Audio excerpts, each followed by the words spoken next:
All right, welcome everyone. Thank you so much for being here this evening. This is our Draper series virtual open house. We had an in-person last week on Wednesday, in person at the Legion. Before we get started, I do want to humbly acknowledge that the land on which we live, learn, work, and play is Treaty 8 territory, the traditional lands of the Cree, Dene, and the unceded territory of the Métis. My name is Megan Langell, and I'm with the public engagement for the regional municipality of Wood Buffalo, and I'm an engagement strategist. And I'm very excited to be here with you tonight and to be able to moderate tonight's discussion. A couple things just to get through before we get started. We do have several RMWB representatives on the call this evening. My colleague Will is with the engagement team as well with the RMWB, and he'll be on the back end as well as supporting the chat. If you do have questions throughout this evening or comments, our chat is there and available, and we will be able to get to your questions as quickly as possible and as many as we can this evening. We also have representatives from Planning and Development. We have Chris, Such, and Shailish that are joining us tonight. And we also have representation from Engineering. We have Maureen joining us. I would like to mention that this evening's event is being recorded and will be available on the Participate Wood Buffalo page. We want to thank you for joining us this evening and want to express that the conversation this evening will continue in numerous ways. Tonight is going to be a continuation with the Draper residents, and there are several ways that we're going to continue to do that. The in-person engagement is something, like I had stated, started last week. We're going to continue on with that in May and June. We have different dates available that will be coming back, as well virtual open houses such as this. That way everyone feels comfortable being in person or virtual. We have different options for everyone. And there will be a May date as well as June, those particularly for the virtual are May 31st and June 27th. You can also provide questions online on the Participate Wood Buffalo page. We do have a question and answer section. So if you leave tonight and said, oh, I forgot to ask this question, you can go online and do that or ask at the next virtual or in-person open house. We also have a participate@rmwb.ca email.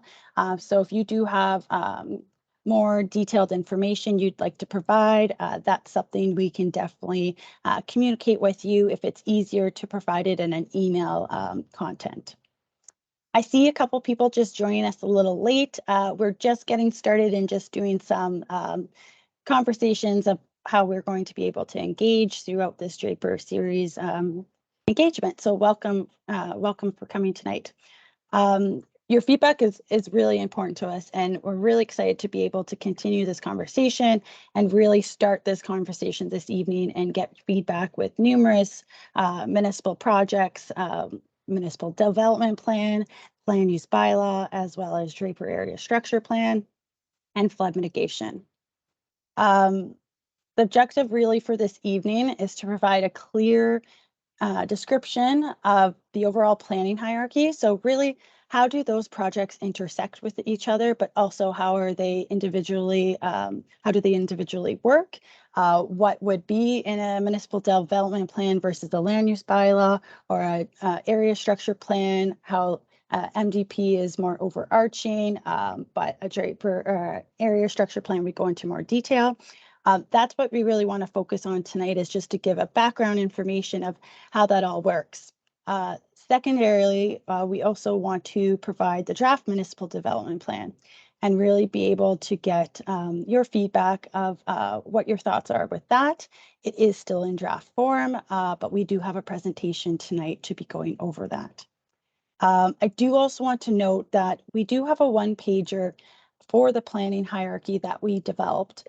It was handed out at the in-person open house, so we'll be able to provide that in the chat. And what that is that it goes into detail of what the presentation will be tonight. But if you want to reference it, it's a great resource to kind of see the hierarchy of which policy works where and which level it's located at. And then thirdly, our third objective for tonight is to gain feedback on other municipal projects, if you have them, for land use bylaw, Draper Area Structure Plan, as well as flood mitigation. So that's a lot of information. We have a lot of things we'd love to get through tonight. We understand that things may go into a different direction, but we really want to try and have a structure for this evening because we do have so much information. If we don't get all to the questions or we don't get to all the questions this evening, that's fine. There's going to be other opportunities that we can dive down into deeper conversations about different projects. So I'm going to ask Will if he can, just for everyone's reference, the agenda for this evening. We're going to start with the planning hierarchy. Will, if you can just put in that chat for reference, the planning hierarchy presentation. Then we'll open it up for any comments or questions in regards to how those work. And then we're going to go right into the Municipal Development Plan draft presentation. After that, we'll go into a Q&A, and we'll have our subject matter experts here from planning and development be able to provide answers to any questions that you may have related to the MDP. After that, we're going to go into a very high level description of the Draper Area Structure Plan and open that into a Q&A, followed by a very high level description of the land use bylaw, followed by Q&A. And then after that, we'll be opening up for Q&A for any questions related to flood mitigation. That completes the formal structure of tonight's evening. There is opportunity if there's interest with the team or in the group tonight that we can actually break out into breakout rooms. If people want to have more of a deeper dive into a subject that we didn't have enough time to get to, they want to have more of an intimate conversation, we can break out into breakout rooms at that time, or we can continue the conversation as a group. And after that, we'll be closing up, providing overall themes that we heard throughout the evening. Again, we may not be able to get through all these questions tonight, but we are more than happy to collect all the questions we received tonight, be able to correspond back with them at another time, as well as we'll be placing all these questions asked on the Participate with Buffalo page. Welcome. We're just going through some structures of what we're discussing tonight. Thanks for being here. The in-person engagement that we recently had last week, we had some recommendation for future topics for engagement sessions. So as I had discussed, there'll be other engagements in May and June. If there's interest of anyone that has a topic that they'd like to discuss that's Draper related, please feel free to put that in the chat. We're more than happy to hear topics that you'd like to discuss at upcoming engagements. Or if you'd like to discuss with us, feel free to chat with us later about it. The other thing is the Municipal Development Plan was discussed, of course, last week with other residents of Drapers and neighbors of yours last week. And it was recommended that feedback and consensus that those that were attending, that more targeted questions would be asked related to Draper and the community's need related to Municipal Development Plan. So there was a lot of conversation in regards to ensuring that we asked more targeted questions related to Draper instead of broader questions for the municipal development, such as, what is your thought of the overall plan? Let's dive deep into questions in regards to Draper specifically. So that allowed an action for administration to provide targeted MDP questions for residents related to the MDP. So what we're going to be doing tonight is definitely an opportunity to provide your feedback about MDP. But what we're going to be doing is providing those targeted questions to the community in the coming weeks. And then what we would like to do is the next, or what we will do is in the next meeting in May, we'll be able to go through the comments that we received from residents in Draper in regards to the Municipal Development Plan. So that's what was discussed specifically about MDP and the in-person engagement. And again, we will be providing these targeted questions specifically to the Draper residents prior to that May engagement. And throughout the evening, we'll be again noting the questions that we'll be receiving, and we'll be placing them on the Participate with Buffalo page. Again, tonight's presentation, it will be recorded and it will be available in the coming weeks on Participate with Buffalo. So if you do know of anyone that wasn't able to attend this evening, they can definitely resource that to the online page for Draper. So with that, we're going to get started with our first presentation. The presentation is very detailed. If you do have questions prior to us coming back, I'd definitely recommend putting your comments in the chat. That way we can loop back, you don't lose your train of thought, and we can have a conversation about the questions that you have. So such, I'll let you share your screen and we'll get started with the first presentation of the planning hierarchy. Thank you, Megan. Just give me one moment.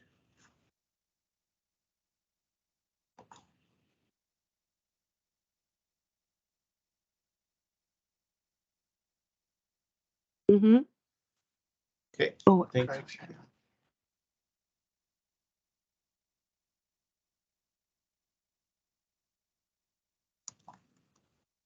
Sorry, guys, just give us 1 minute.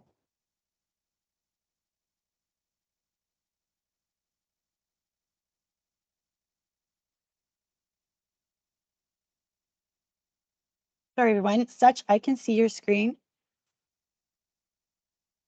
Can I go ahead, Megan? Yes, go ahead. All right, thank you. Good evening, everyone. My name is Sach Chandiok. I'm a supervisor in Planning and Development Department of the municipality. We have been working on a project for Municipal Development Plan. We are already sort of 2 years into it, and we've had several rounds of engagement. I'll give you some more details about the project as we go through it.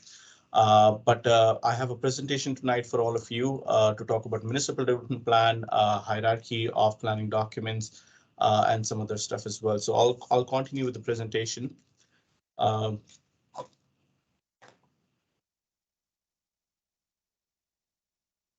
okay.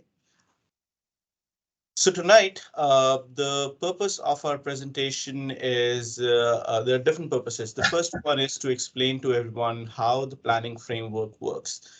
There are different layers of planning documents, and we want to explain to you how those documents are interrelated, coordinated, and how they work together as a group. The second purpose that we have tonight is to explain to you some of the goals that the draft MDP has and get feedback on the proposed plan. We also want to share some information about timelines and at the end answer any questions and provide clarity on the process. So for tonight, we will be focusing on planning framework, which is where the hierarchy of the plans comes into picture. We will also talk about introduction to the MDP project, the plan, the actual plans of the goals, how we are going to implement it, some of our next steps, and then we'll talk about questions and answers.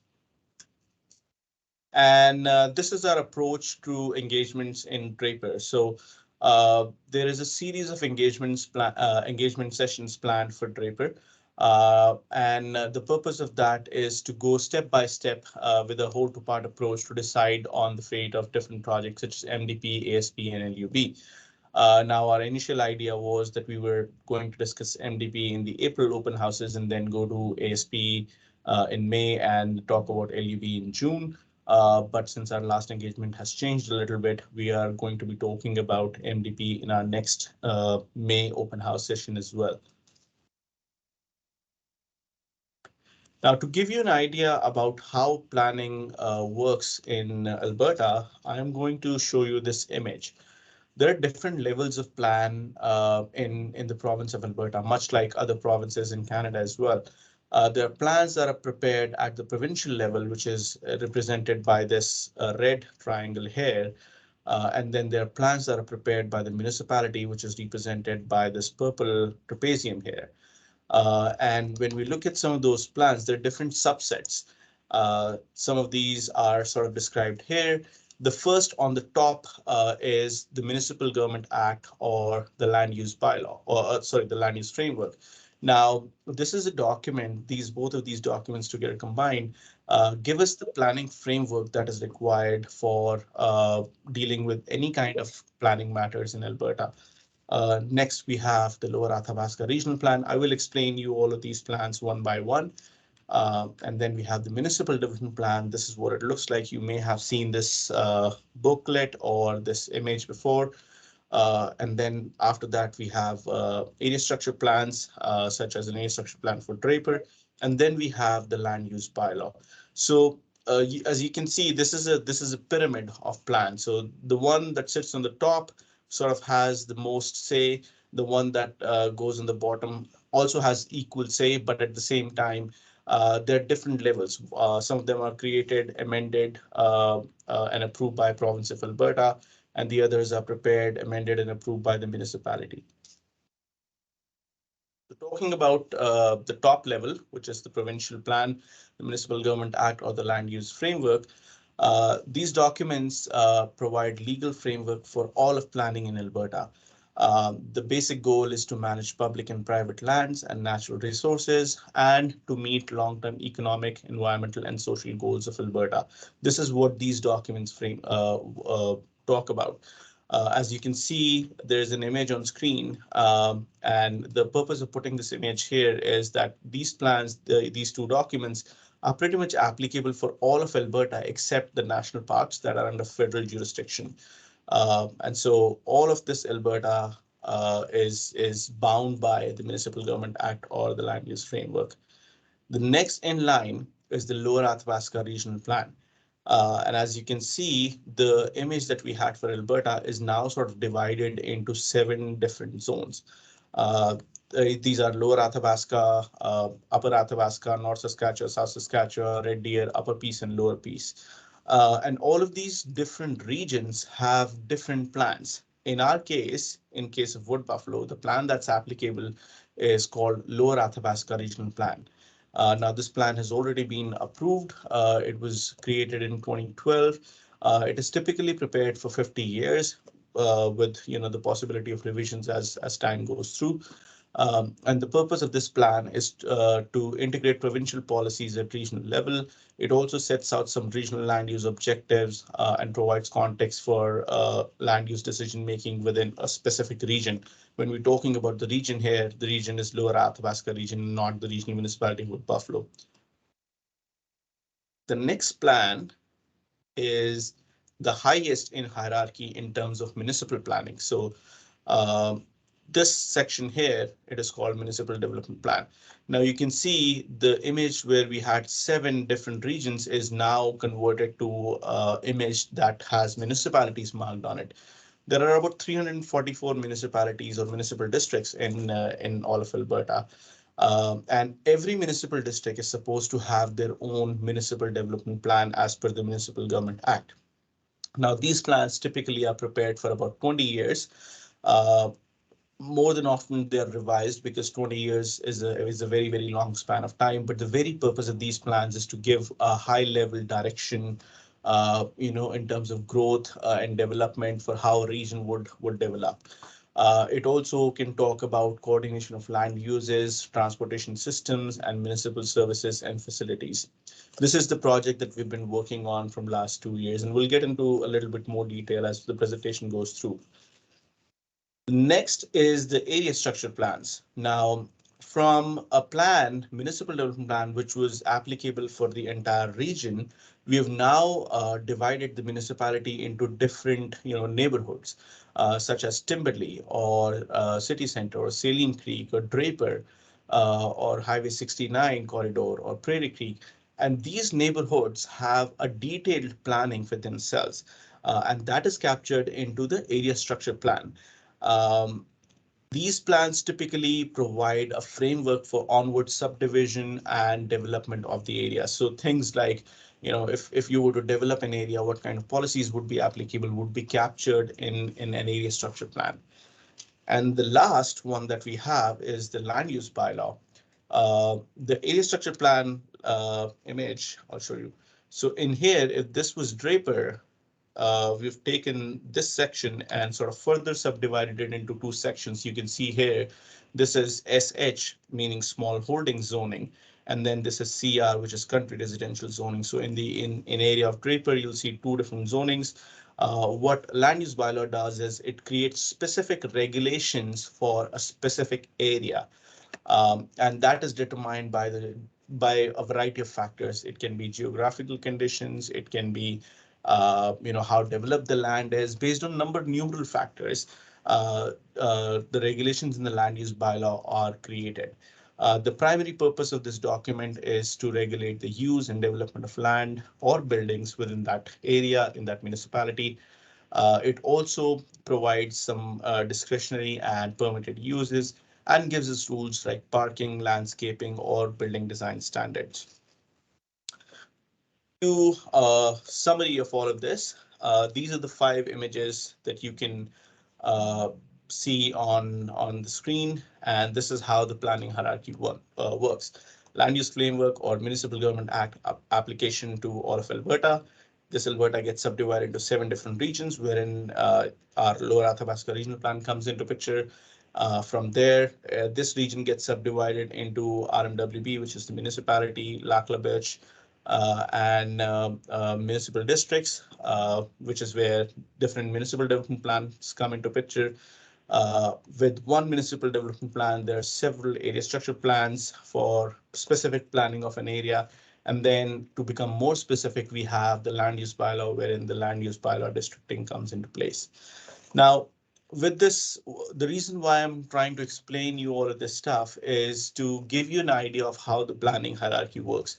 But at this high level, it may be difficult to understand it with these 5 images. So what I've done is I've created an example of different policies, just to give you an idea of how these different plans may contain different policies and how the policies sort of trickle down from the highest level of planning to the lowest one.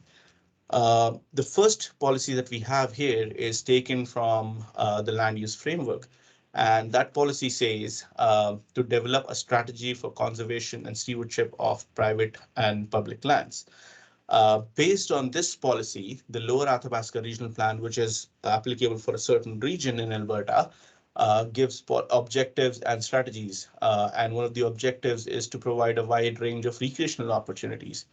Um, in the municipal development plan gets informed through that policy and has certain policies of its own, which are integrating regional recreation, pursuing tourism opportunities, and ensuring accesses to parks, open spaces, and natural areas. And then the area structure plan takes that into consideration and creates principles of its own. Now, in this case, I've taken an example of Willow Lake ASP, which talks about enhancing local recreational opportunities. Uh, and the last one is the land use bylaw, which is where the tool to implement the policy in the area structure plan, which basically says the RMWB will support provincial plans to extend area of Gregoire Lake Provincial Park and expand range of facilities available with the provincial park. So the ASP has sort of identified that there's a need for expansion of recreation area, and the land use bylaw through zoning identifies that area for public services and a park. So this is how policy from top level trickles down to the bottom level. I have very high level policy on the in the document that's on the top, a little bit more specific on the document underneath it, more specific underneath it, area specific underneath it, and then a particular land specific policy in the land use bylaw. Now, because the focus of our presentation tonight is municipal planning, I'm going to give you an example about these 3 documents in my next slide. This is an example of large lots in flood zone. The municipal development plan, the current municipal development plan that the RMWB has, which was approved in 2011, has a policy, and it says preserve residential character of Draper. The policy within it is the municipality will require that development be consistent with the existing pattern of acreages on large lots in flood risk areas, while avoiding the fragmentation of land suitable for agricultural uses.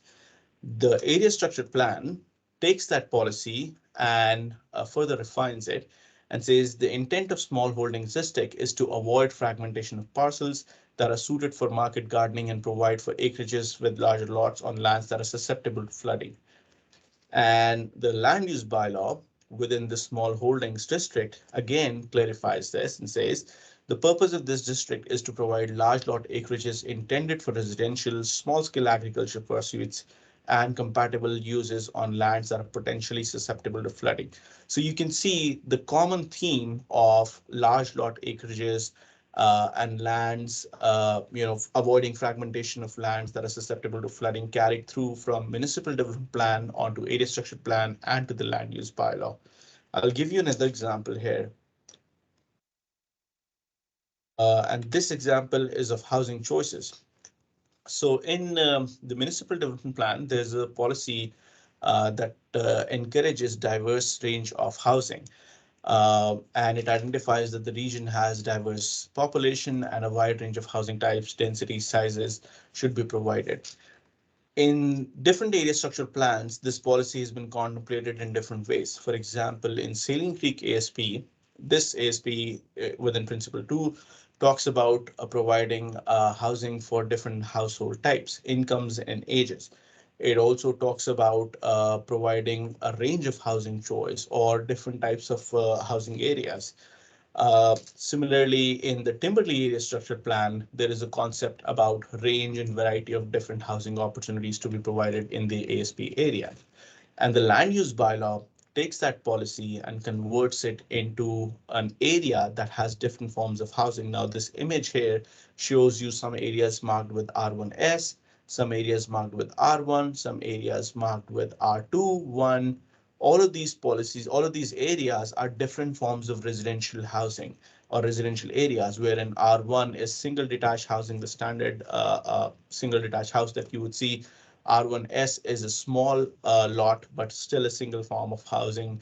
R2 is where you would see townhouses. So different types of housing choices are contemplated within the ASP area. Sorry. Also in Saline Creek, you will see R1, R1S, R3, R5. These are different connotations for different types of residential areas. So that's how sort of the policies, go from top to bottom, with land use bylaw being the implementation tool, MDP giving you a high level direction, and ASP being the tool or the plan intermediate of both of those, which gives you sort of specific policy direction on how to develop a piece of land. To sum it up, the Municipal Development Plan is a long-term 20-year planning document that provides a clear vision and blueprint for how future growth and development would occur. Sorry. It also gives you some policies that provide direction for future development. The ASP is a framework for subsequent subdivision and development of an area. It can go into land uses such as residential, commercial, industrial. It can also define sequencing of development or density or general location of major transportation routes and public utilities. And land use bylaw is a tool to implement those policies under the MDP or ASP through regulations such as height, ground coverage, parking, landscaping, or through different types of uses permitted and discretionary in the land use bylaw.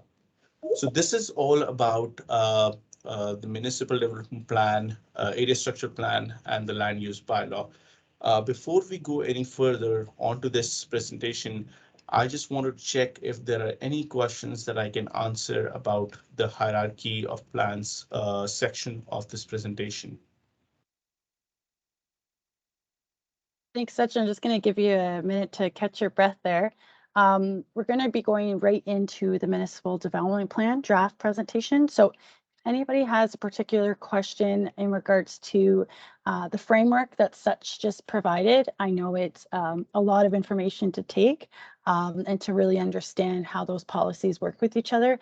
Now is the opportunity. So if anybody does have a question and maybe wants Such to just articulate something and explain something a little bit more of how that works with the framework, please feel free to raise your hand or ask your question in the chat. So we'll just give you a second there to see if anybody has any questions related to that presentation.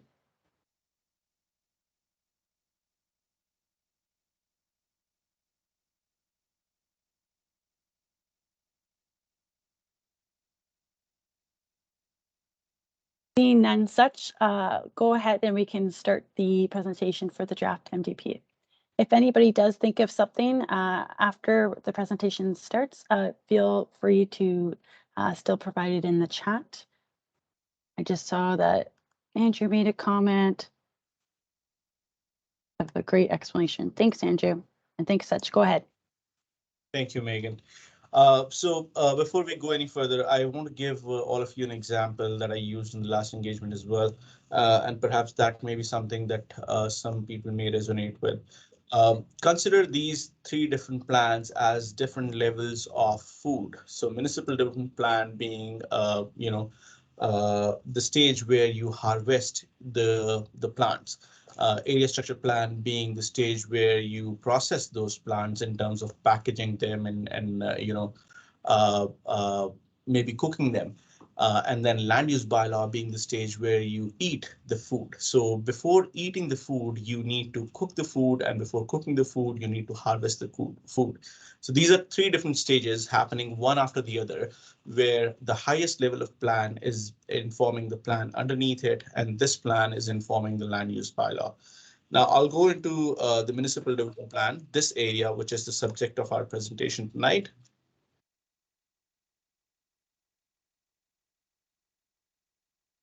Megan, can you still see my screen? I can see it, Sach. It's on project review page right now. Okay, thank you. So what is the MDP?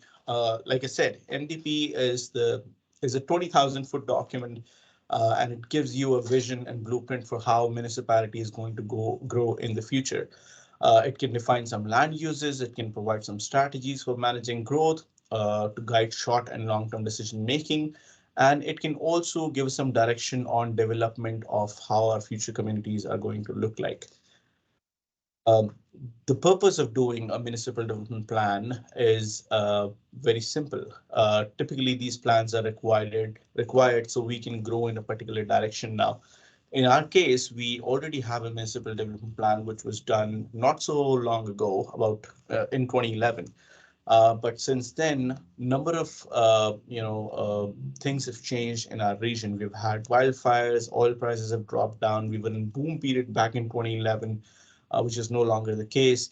There have been changes in social, economic, and cultural conditions of the region, and hence the need for rewriting a new municipal development plan. The previous plan that we had was very growth focused. We were targeting to become the third largest urban center in all of Alberta, with a population of about 230,000 people, which we haven't realized in the last 10 years. And so hence the need for redoing the municipal development plan and changing the vision.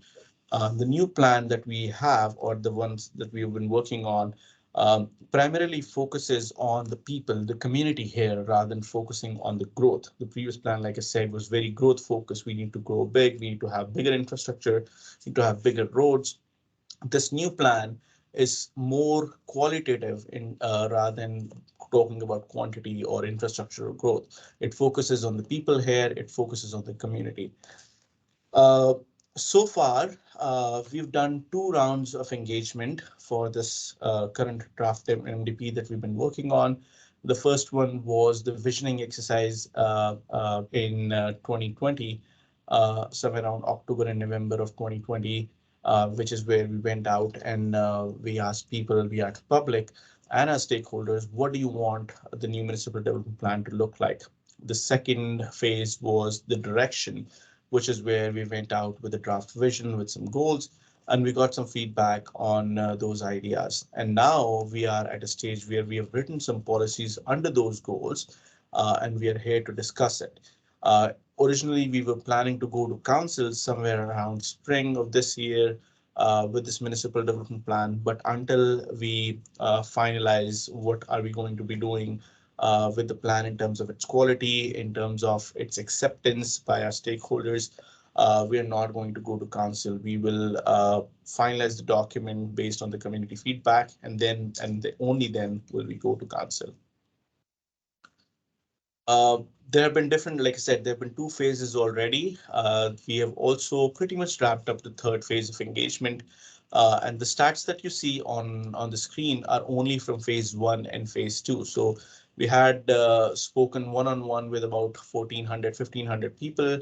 There have been about 4 open houses, 77 in-person workshop or visual meetings. There have been online surveys, interacting mapping.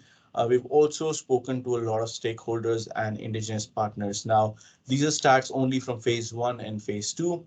In phase three meetings that we've done so far, we've had way more engagement. And that is because we had an entire document to, show to people and get some feedback. Phase one and phase two were very limited information that we could share with public, and hence some of those numbers may not look as attractive. But phase three really has had some good engagement. These are some of the things that we've heard from public in different phases. So the first thing that we heard loud and clear was we need to include reconciliation as a sixth goal. So initially we had 5 goals, and based on this feedback, we've created a sixth goal called reconciliation. We heard from public that the vision needs to be a little bit better. We heard that the communication and collaboration with rural partners needs to be improved.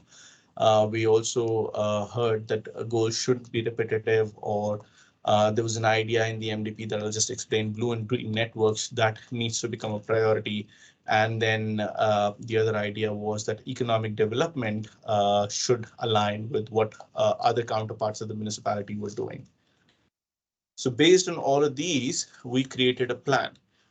And this is what the structure of that plan looks like. It has a high level vision, and then that vision can be achieved by some of the goals. All of those goals have some strategic direction, 1 or 2 or 3 or 4 strategic directions. And then you have key initiatives and policies. And then in order to measure what is happening in the plan, we have some performance metrics. We can write all the good policies that we want, but if we do not have a performance metrics, basically a tool to measure how our policies are doing, then a plan is no good. And so in this plan, this is sort of a special edition wherein we are going to be introducing some real-time performance metrics, which is on the basis of which we can evaluate how the plan is working. We can keep a constant check on the monitoring of the plan. Uh, Now, this is the first goal of the Municipal Development Plan. And the goal is home and belonging. Basically, the idea of home and belonging is focusing more on the community, providing things that the community needs rather than providing things that people from outside need in our region. The very concept of this is to change the focus or change the idea of Fort McMurray or region being a transient region or transient town to a hometown. We are no longer in a state where people come and go. Organically, that happens, but we are more or less a permanent number now. And we need to start focusing on the quality of livelihood that we have in the region. In order to do that, we have a number of sub-programs which are identified here, such as developing some region-wide design guidelines or revising the land use bylaw, or committing some funding towards social sustainability plan, talking about an active master plan, transportation master plan, and developing an equity, diversity, and inclusion policy for the municipality. The very idea, all of these things are going to improve the region, and hence, reaffirm the idea of home and belonging in our region. The second goal is economic growth and innovation. Now, economic growth is as important as any other thing in our region. We've been working on this aspect since ages, and so now we have sort of come up with some of the programs that are going to improve it further, such as preparing an ease of doing business plan. Now, what this plan is going to be is if a foreign investor wants to come into the region, when I say foreign investor, anybody outside of the region wants to come into the region, we're going to have a plan to support that development, support that economic growth through one way or the other. We are going to expedite development approvals, or talk about, well, not really talk about, but support business incubators in the region. We also see there's a lot of entrepreneurship in the region that also will be promoted through this idea. The next idea is reconciliation. Now, like I said, this is something that we heard loud and clear in our phase two engagement, that this needs to be a separate goal. Previously, this was combined with one of the goals, but based on the feedback that we got from public, we have created this by itself. This is a goal. This is going to be a goal by itself. And under this goal, there are going to be several items such as, continuing the reconciliation advisory circle, or finalizing protocol agreements with different indigenous communities, or conducting traditional land use or place name studies to support the idea of reconciliation in our region. This is an idea which I think it is important now for us to sort of understand what reconciliation is, and promote this idea not amongst ourselves but amongst our peers as well. So this is a separate goal by itself. The next one is celebrating community and culture. We are a community which is at par with metro cities like Toronto in terms of diversity. And so it is very important for us to acknowledge that, to celebrate that culture, to celebrate the community we have. And within this goal, there again are several programs, such as investigating and designating heritage character areas, prioritizing a place for celebrating multiculturalism, investing in art programs or community activation programs, and increasing youth representation in the government. Now, everything that you see on this side of the screen are not the only things that this goal is going to entail. There are several more things that are identified in the draft municipal development plan that is available online. And I absolutely encourage you to go ahead and take a look at that plan to give us your feedback on it. These are some of the highlights or some high level things that we wanted to include in the presentation, but this is not it. There are a number of other things as well within these goals. The next one that we have is connecting to nature. Now, a lot of cities do not have the kind of environment that we have, which is where we step out of our house and we are in the middle of the nature. A lot of urban cities do not have this kind of area, or this kind of environment where you can just step out and be on a trail. And so supporting that idea, we have identified some of the programs. The first one is creating a blue and green network plan. Now, blue network plan is basically based on the idea that we have a number of water bodies in the region. And if we are able to connect those water bodies to create a tourism network, or to create a network which can be utilized in terms of tourism, recreation, uh, uh, it would be beneficial for everybody. And that is where the blue network comes into picture. And similarly, the idea of green networks is wherever we have green area in the region, connecting it by way of trails, by way of connections, will give us an area that is interconnected all throughout the region. So that's the blue and green network. That's the high level concept. The details, sorry, the details of it are still to be hashed out, and will be done at the detailed planning stage. But at this point, this is the idea. The another idea is to identify and protect valued ecosystems that we have in the region, and to develop a wilderness development plan. These are some of the ideas within connecting to nature goal. The last one that we have is responsible development. Now, since 2011, we have grown exponentially, so much so that we now have oversupply of land in the region, and we don't have enough takers for that land. So areas like Parsons Creek and Sailing Creek are sitting out there with a ton of developed land, infrastructure in the ground, but no takers. And so we going forward want to grow intentionally, which is where the idea of, we will only grow as much as we want to, rather than just growing uh, out of place. We want to utilize the lands that are in the region responsibly first, and then only do we want to open up other areas for growth. Now, that does not mean development is restricted. That only means that we will prioritize development of areas that are already in planning or have already been planned and are shovel ready. Um, It also contemplates emphasizing downtown as a municipal priority or optimizing regional transit and instituting a disaster risk management program. These are the six different goals. Now, where I want the community to focus is this page of the Municipal Development Plan. These are policies for Draper.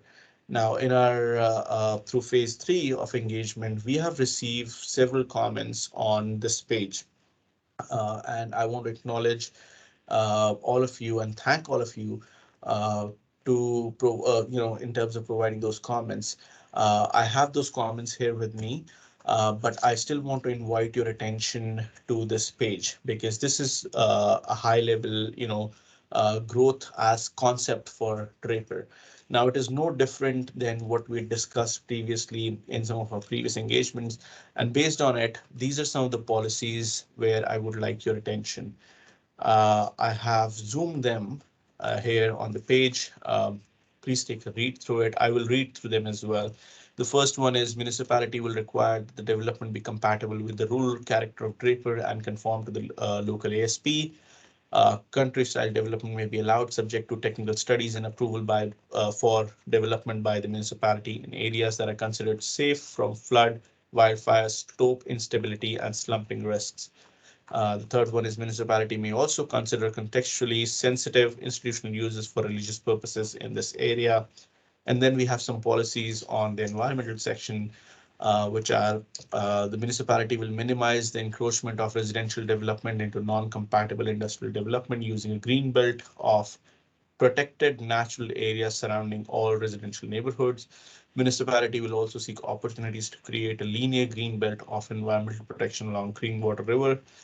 With support from community, the municipality will identify ways to integrate this green belt into broader regional blue and green networks, and emphasis will be placed on protecting and preserving the natural environment.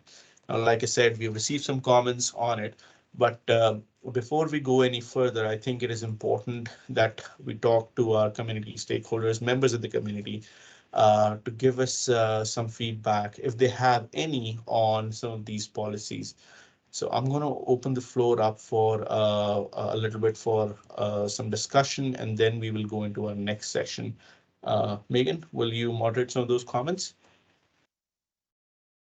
Definitely. Definitely. Sorry, we're getting Sorry, a we're little getting bit a of little bit of feedback. feedback. Before we get to those such such and those come in, in, we have we two have two questions that questions. have in the chat that we could get to. The first one is a two-section question. Jim's asking, with the concept of transitioning the development plans from growth to sustainment, what planning principles are being considered? For example, with regards to supply demand of lands and the number of vacant commercial lands in the downtown area in Gregoire, why would there be consideration for any commercial growth down here? Do you be able to comment on that?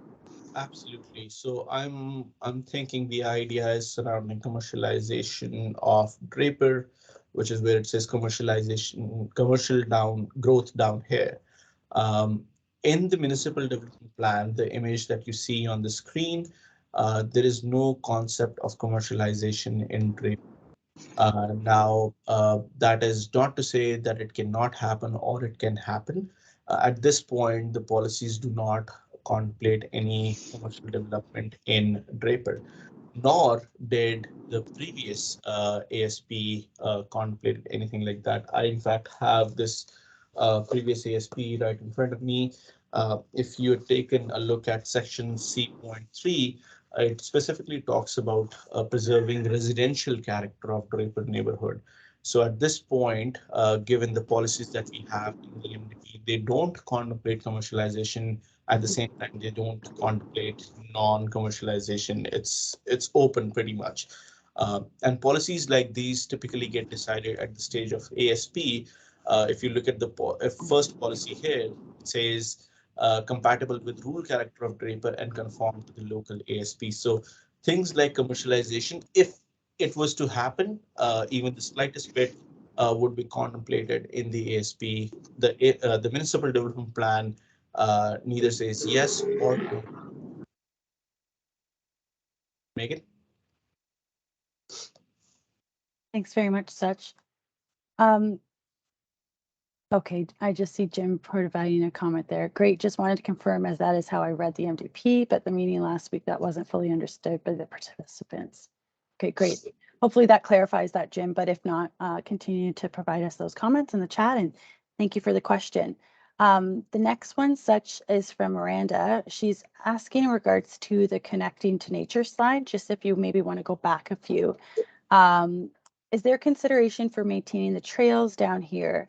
They are a mess and impossible. It's difficult to access beyond our yard. Could you provide comment to that? Absolutely. So this, thanks, Miranda. I'm sorry if I got that name wrong. For that question. Miranda. It's a very good question, but and I want to respond to it.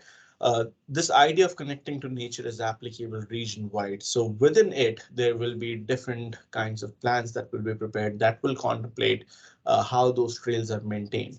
This being a 20,000-foot document only provides direction to how we are going to go or proceed with development in future. So the very idea of connecting trails or blue or green networks is contemplated, which is going to be detailed out in a parks master plan. Things like a parks master plan that will contemplate how the trails are going to be connected or maintained. So the broad level idea is already there, but the details of it will be hashed out in the plans to come, the detailed plans to come. Megan? Thank you, Such. Miranda, hopefully that clarifies that question. And it's actually one that we got quite a bit within the public engagement for the third phase of Municipal Development Plan, but it's a great question. Next, Such, we got a question from Jody. Jody's asking, why did you change the wording of C.3? So I believe it's that development slide we were on, Such, when it was so specific to such a vague statement. Compatible with rural character, it's not as good or as clear as the original wording for Draper. Okay, yeah, I think I get the question, Megan. And Jody, if I'm not wrong, I think you're comparing the new MDP statement, which is on this page, to the statement that we had in the previous MDP.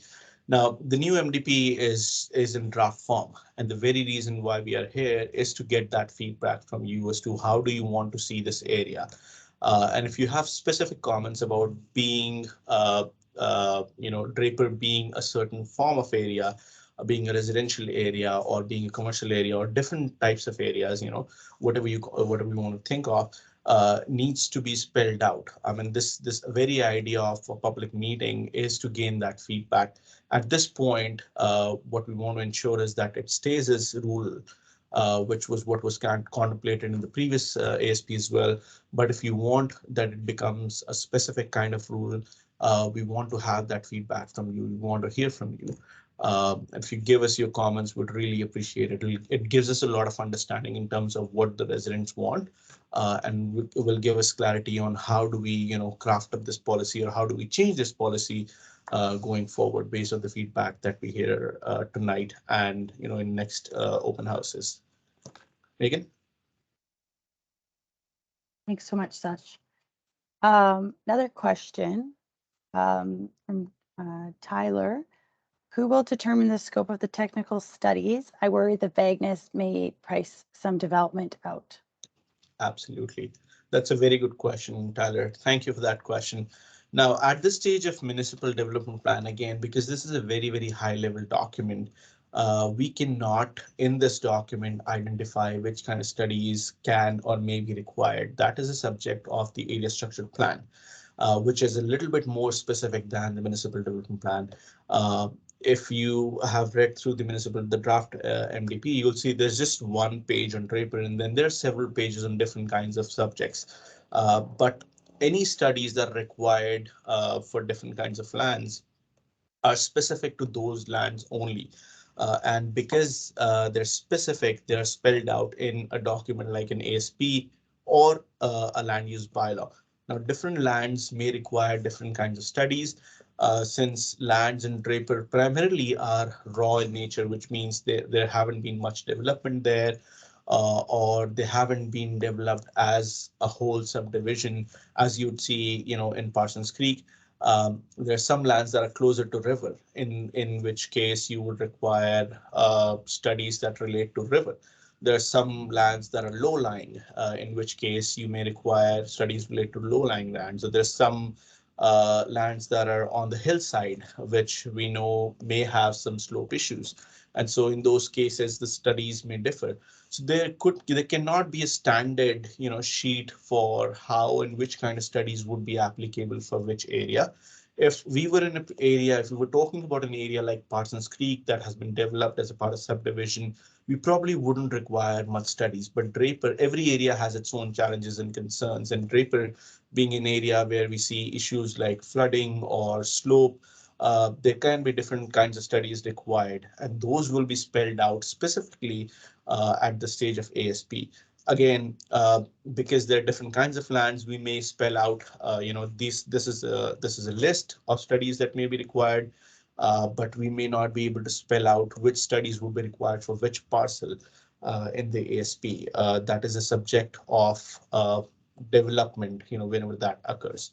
So I hope that gives you a little bit of idea as to why we're not sort of spelling out technical studies, which ones are required in the MDP. It's a very, very high level document, and that is a little bit specific in nature. So we want to reserve it at the stage of ASP.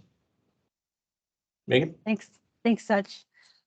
Tyler commented in the chat as well. Thanks for confirming that. So I see another comment, and we're going to try and get back to it when we go into the Q&A for MDP, but I'm going to move us along such with the next slide, because I know you have some examples in regards to flood mitigation. So let's move forward with that, and we'll try and capture more of these comments at the Q&A portion. Okay, awesome. Thank you, Megan. So after this, we heard in the previous, not the previous, but previous open house that we did for the Municipal Development Plan, there were some concerns from residents regarding low-lying lands or floods in the community. So what we've done is we've searched for the word flood in the entire MDP, and we've taken out all the policies that we had in the MDP that even vaguely related to Draper in terms of flooding. And those policies are in front of you. These are 2 or 3 different slides that contemplate the word flood. I'll read through them so you get an idea about it, or if you want, you can read through them yourself. The municipality will explore the first policy, section 2.3.1 in the draft MDP, is the municipality will explore opportunities to facilitate business continuity plan development for business owners. These plans will help businesses assess their risk and ensure critical resources are available to stay in business during and after disasters such as wildfire or floods. Very generic policy, nothing specifically related to Draper. The second one is 5.1.1C. The municipality will work with senior levels of government and conservation partners to secure funding for a project that will identify priority riparian areas and wetlands throughout Wood Buffalo. Emphasis will be placed on identifying areas that contribute most to managing flooding, reducing erosion, protecting water quality, contributing to national beauty, and providing food and shelter for wildlife. Again, a very standard policy. 5.1.1D, the municipality will develop and implement policies through the land use bylaw to help conserve the ecological health and function of riparian areas and wetlands identified in 5.1.1C. Policies should limit development that negatively impact or impedes the natural function of ecosystems and instead promote their use as natural areas, parks, trails, and essential utility corridors that do not materially impact function of the floodway. 5.2.2, the municipality will prepare a comprehensive blue network concept for all of Wood Buffalo. The blue network concept will be intentionally designed as a 4-season asset, capable of accommodating a variety of recreational facilities, flood protection opportunities, and sensitive commercialization where appropriate. Again, where appropriate is the word where we want to focus. For next policy, for any infrastructure located along the blue network, the municipality must consider flood resiliency and safety in its design, which is important. The next policy is 5.4.1. As the global climate continues to change, extreme weather events are becoming more and more common. Wood Buffalo residents know better than most the risk, hardships, and costs that these events can bring with them. And it is vital that the municipality plan for improved community resiliency. Every community within Wood Buffalo is surrounded by large tracts of wilderness. As a result, the safety of residents from natural hazards such as floods and wildlife is critical. Again, standard policy regarding floods and wildfire. Section 4.1.c, municipality and provincially identified high-risk flood areas should not permit future development except when protected appropriate. Sorry. Municipality and provincially identified high flood risk areas should not permit future development except when protected by appropriate structural mitigation measures. We had one comment in our previous engagement on this policy. Please read through this. Section 6.3 says situated. This is section 6.3 is introduction to Draper, the page that I was just showing you. Situated on the floodplains of Clearwater River, Draper is located adjacent to Fort McMurray. Draper Road was named for Thomas Draper, who operated tar sands project there. In 1922, Draper formed the McMurray Asphaltium and Oil Company. He obtained his lease number 20 on October 16, 1922. The plant burned down in the summer of 1924. In 1925, he began experimenting with oil sands as a paving material, both treated and untreated, and mixed with asphalt. He was one of the most persistent experimenters in the use of oil sands as a paving material and a pioneer of oil sand promotion until protection entered in 1930s. Since the 1930s, small agriculture and market garden uses occurred in the area, while today the community is primarily made up of acreages built along banks of the Clearwater River. Historically challenged by flood and landslide challenges, the residents of Draper are tenacious and passionate about their community. On this paragraph as well, we have received some emails, some feedback through some of the emails. Section 6.3.7b, country style development may be allowed subject to technical studies and approval for development by the municipality in areas that are considered safe from flood, wildfires, slope stability, and slumping risk. Now, this is an important policy. Subject to development being safe, country-style development may be allowed. This is what it says in one small sentence. Mitigating flood risk. Wood Buffalo has experienced significant flood events several times over the past decade. As a result of these catastrophic events increases, it is more important than ever to establish clear and consistent policy supporting structurally stable development in flood-prone areas, and overall prioritizing development away from flood areas in order to protect residents and the municipality from further damage and harm. When done intentionally, these initiatives not only protect the municipality, but can also contribute to building out the blue network concept, providing new parks, amenities, and open space for public enjoyment. Land use planning policy and structural protection are considered effective as a means of pre-disaster mitigation, and the following policies are intended to guide future decision-making surrounding development in throughout Wood Buffalo. Section 6.4.2, municipality will, where appropriate, set aside lands located below the flood construction level as environmental reserve during subdivision or implement protection through alternative means such as conservation easements. Section 6.4.2, municipality will develop comprehensive flood abatement strategy that identifies a long-term plan for flood protection throughout the municipality. Section 6.4.2, municipality may consider expansion of existing development or new development in flood risk areas where innovative mitigation solutions are proposed. This is also a policy that is worth noting. I'll read again. Municipality may consider expansion of existing developments or new development in flood risk areas where innovative mitigation solutions are proposed. This is similar to what we also have in the current MZP, not exactly the same, but similar. Section 6.4.2, all new growth must be focused in the areas that are safest from flooding and other risks. Promoting safe new growth areas will help to invite new investment and build confidence for those wishing to develop in Wood Buffalo. And the last one, flood abatement strategies outlined in the management and control of flood waters rather than trying to prevent floods altogether. They also involve the management of people through measures such as evacuation and dry wet proofing properties. So these are all the flood related policies that we have in the current draft MDP. I'm going to open the floor once again for any residents that may have concerns with any of these policies. You can also note your concerns down and send them to us in an email. But I encourage you to talk about any of these if you have any questions. The very purpose of this engagement is to get your feedback. And so the more feedback we get, the better it is. Megan, over to you.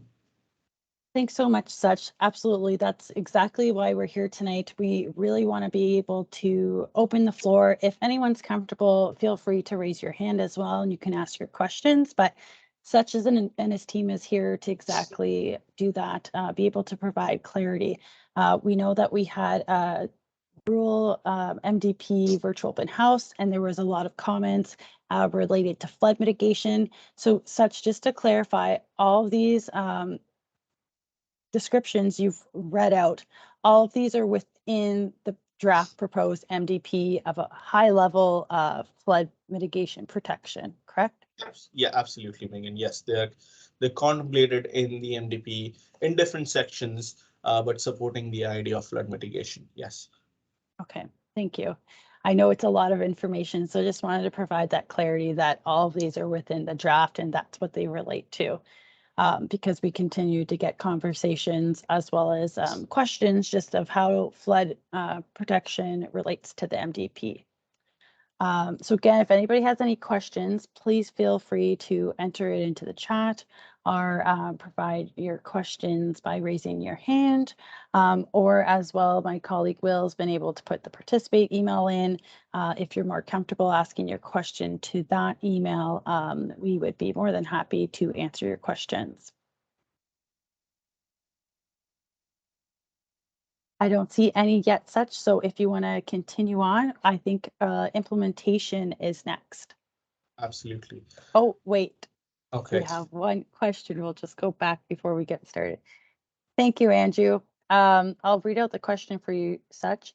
So what are you saying? So what you are saying is that you want to have development in areas with existing infrastructure and proper zoning instead of developing in an area without infrastructure and a risk of flooding 18 feet of water like the one we had 2 years ago. More or less, yes. The priority is that we have developments in safe zones. And if development is to occur in flood related zones, then it be done in ways where it is safe. By way of structural measures, by way of measures such as raising homes. There could be different ideas which are not contemplated in here, but the document says the policies in the MDP say that the development must be safe from floods or natural disasters such as floods, wildfires. So in order to answer your question, Andrew, the idea that you're contemplating here is correct, that the development should be located in a safe zone, which is zoned and has proper infrastructure for it, rather than being in a flood zone, which can get flooded every now and then.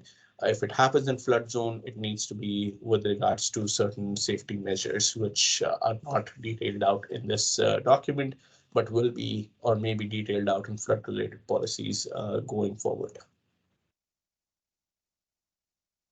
Thank you, Such. We'll keep going on the presentation. If anybody has further questions, please provide them in the chat. Absolutely. All right. So let's talk about implementation of this plan. Now, like I said, a plan can only be good if it can be implemented properly. In terms of implementation for this plan, we have two different ideas. The first one is key initiatives, which are provided for each goal in the plan. And then is the performance metrics, which is basically a way to measure successful implementation of that policy or the MDP itself. Uh, in the document, you will see some of the performance indicators. Now, what these indicators are I'm not sure if you're able to see them on screen. This is a little bit more clearer than what we had in the open house. And you can probably see some of these items written down here. I'll give you one or two examples here. Um, in terms of economic growth, if we were to measure success in that goal, we can use an identifier like population to jobs ratio. How much percentage of our population is employed? What is the ratio? What is the population job ratio? And that can give us an indicator of how well are we economically positioned in terms of growth. Similarly, if we were to talk about responsible growth, we can talk about how many people per hectare of urban service area, how many people are living in per hectare of urban service area, or what is the population of downtown cores or community cores or neighborhood cores. We can also use for home and belong, which focuses on quality of life. We can use an indicator such as number of crimes per 100,000 per thousand residents by type of crime. And that will give us an idea of how we're growing qualitatively as a community. Are we going up? Are we going down? That may be an indicator for us. Similarly, in terms of reconciliation, we can say number of calls to action actively being implemented. So under reconciliation, under their calls to action. And so we can measure this by identifying how many number of calls are being worked on, how many annual number of meetings are happening with indigenous partners, with and municipal administration, or maybe another indicator could be percentage of regional road signs in indigenous languages. So there are different indicators that we have sort of identified on this sheet. And this is not the final version. We're still working on it, but our primary goal to present it tonight is to get uh, your eyes on it. And if you have any feedback on it, give us that feedback. I'll give you some time to read through the slide, but please also note that this is also available in the draft municipal development plan that's available online. And this presentation will also be available online on the Draper page. So you can take a look at it at a later date as well and give us your feedback. I'll leave it here for like 2 minutes and then we'll go on to the next steps.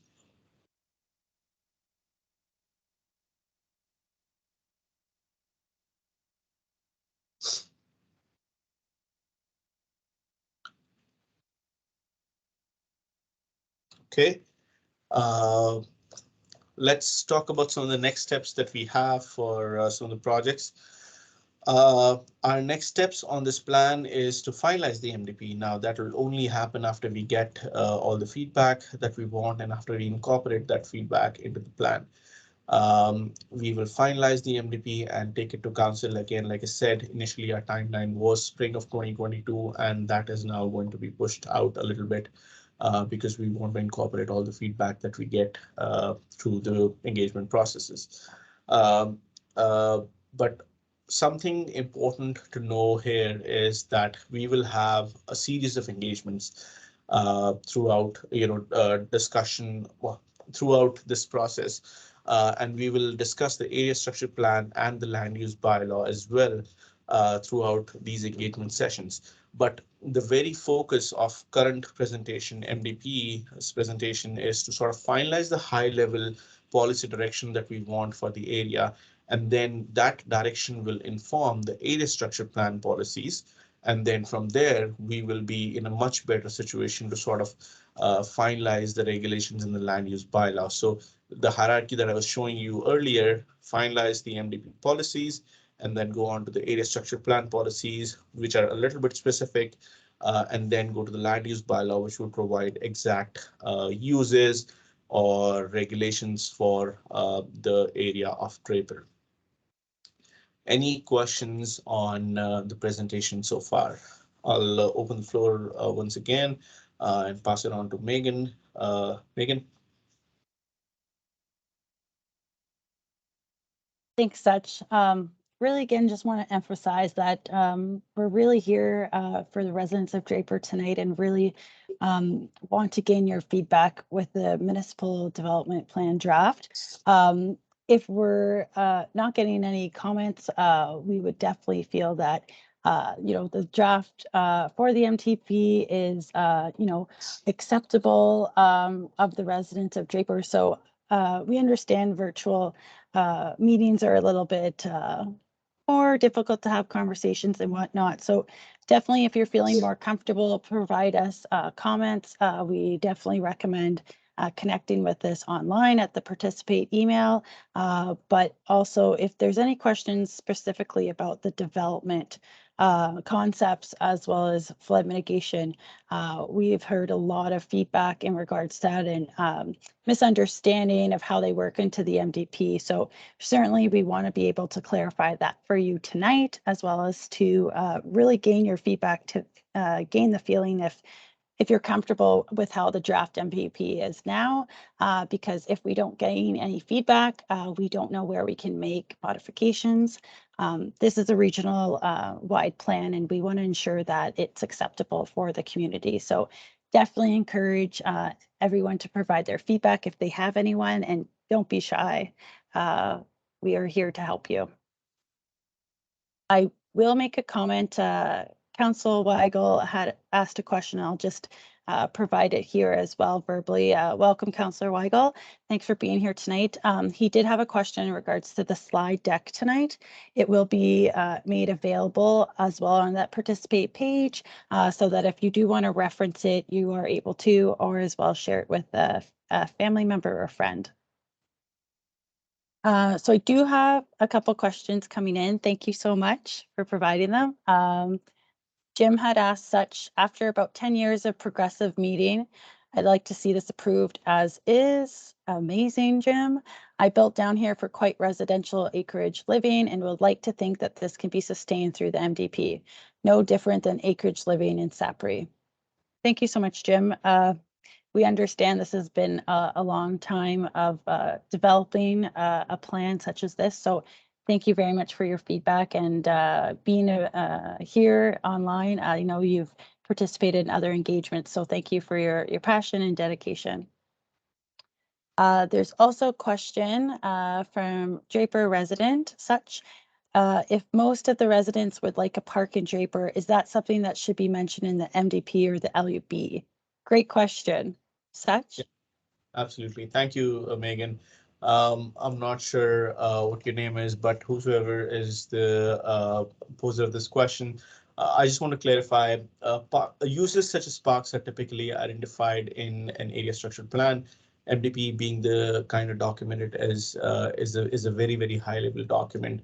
And we can talk about parks and trails and everything in the area structure plans. That is the right place for it. In the MDP, you'll see concepts like green network or blue network, which contemplate designing of parks and trails in a particular area. But the specific location of it, or even an approximate location of it, can be identified in the ASP. So that will be a subject of ASP. Megan? Thanks, Such. It was also a question that was asked last week at the in-person, and Nadia Power, who's our manager of public engagement, was moderating that session, and she had recommended that we could potentially bring public works members from parks to be able to potentially come to another session to provide that as a topic, because that's something we're asked very often in regards to parks. So thanks for that question. I do want to loop back. I apologize. I believe it was Jody. She had two questions such before we kind of shifted over to flood items within the draft. So we were on the development concept. If you wanted to move back to that slide, she was talking about specifically to D on the development concept, and she had indicated, there you go, indicates that the municipality will minimize the encroachment of residence development into non-compatible industrial development in Draper. Would you want to maybe elaborate on that item? Absolutely. Thank you, Megan. So this idea of green belt is basically to protect residential neighborhoods from any industrial or outside development. I mean, we're considering a similar idea for all of Fort McMurray as well, wherein sometimes we see the risk of industry getting too close to town, and we want to sort of protect the town through a buffer of green belt.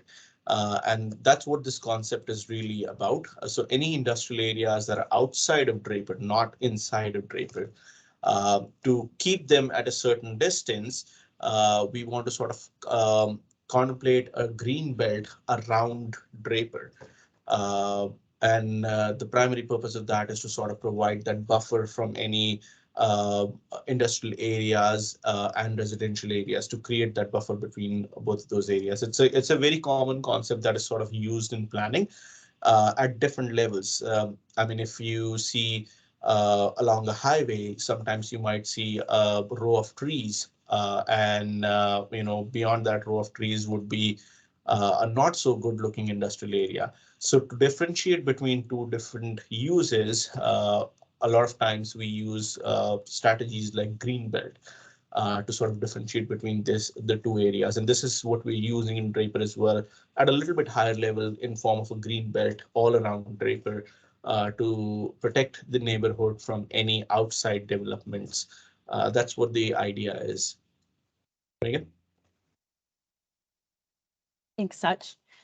I do have, and thank you for clarifying that. I do have one more question, Jody, and if you have further questions on that comment, feel free to provide in the chat. But Jody, I was also asking Sach, does this mean you are planning to allow industrial in Draper, as this is what the section seems to imply? Now, I know Andrew provided a comment on that. Thank you very much, Andrew, but if you wanted to elaborate, Sach.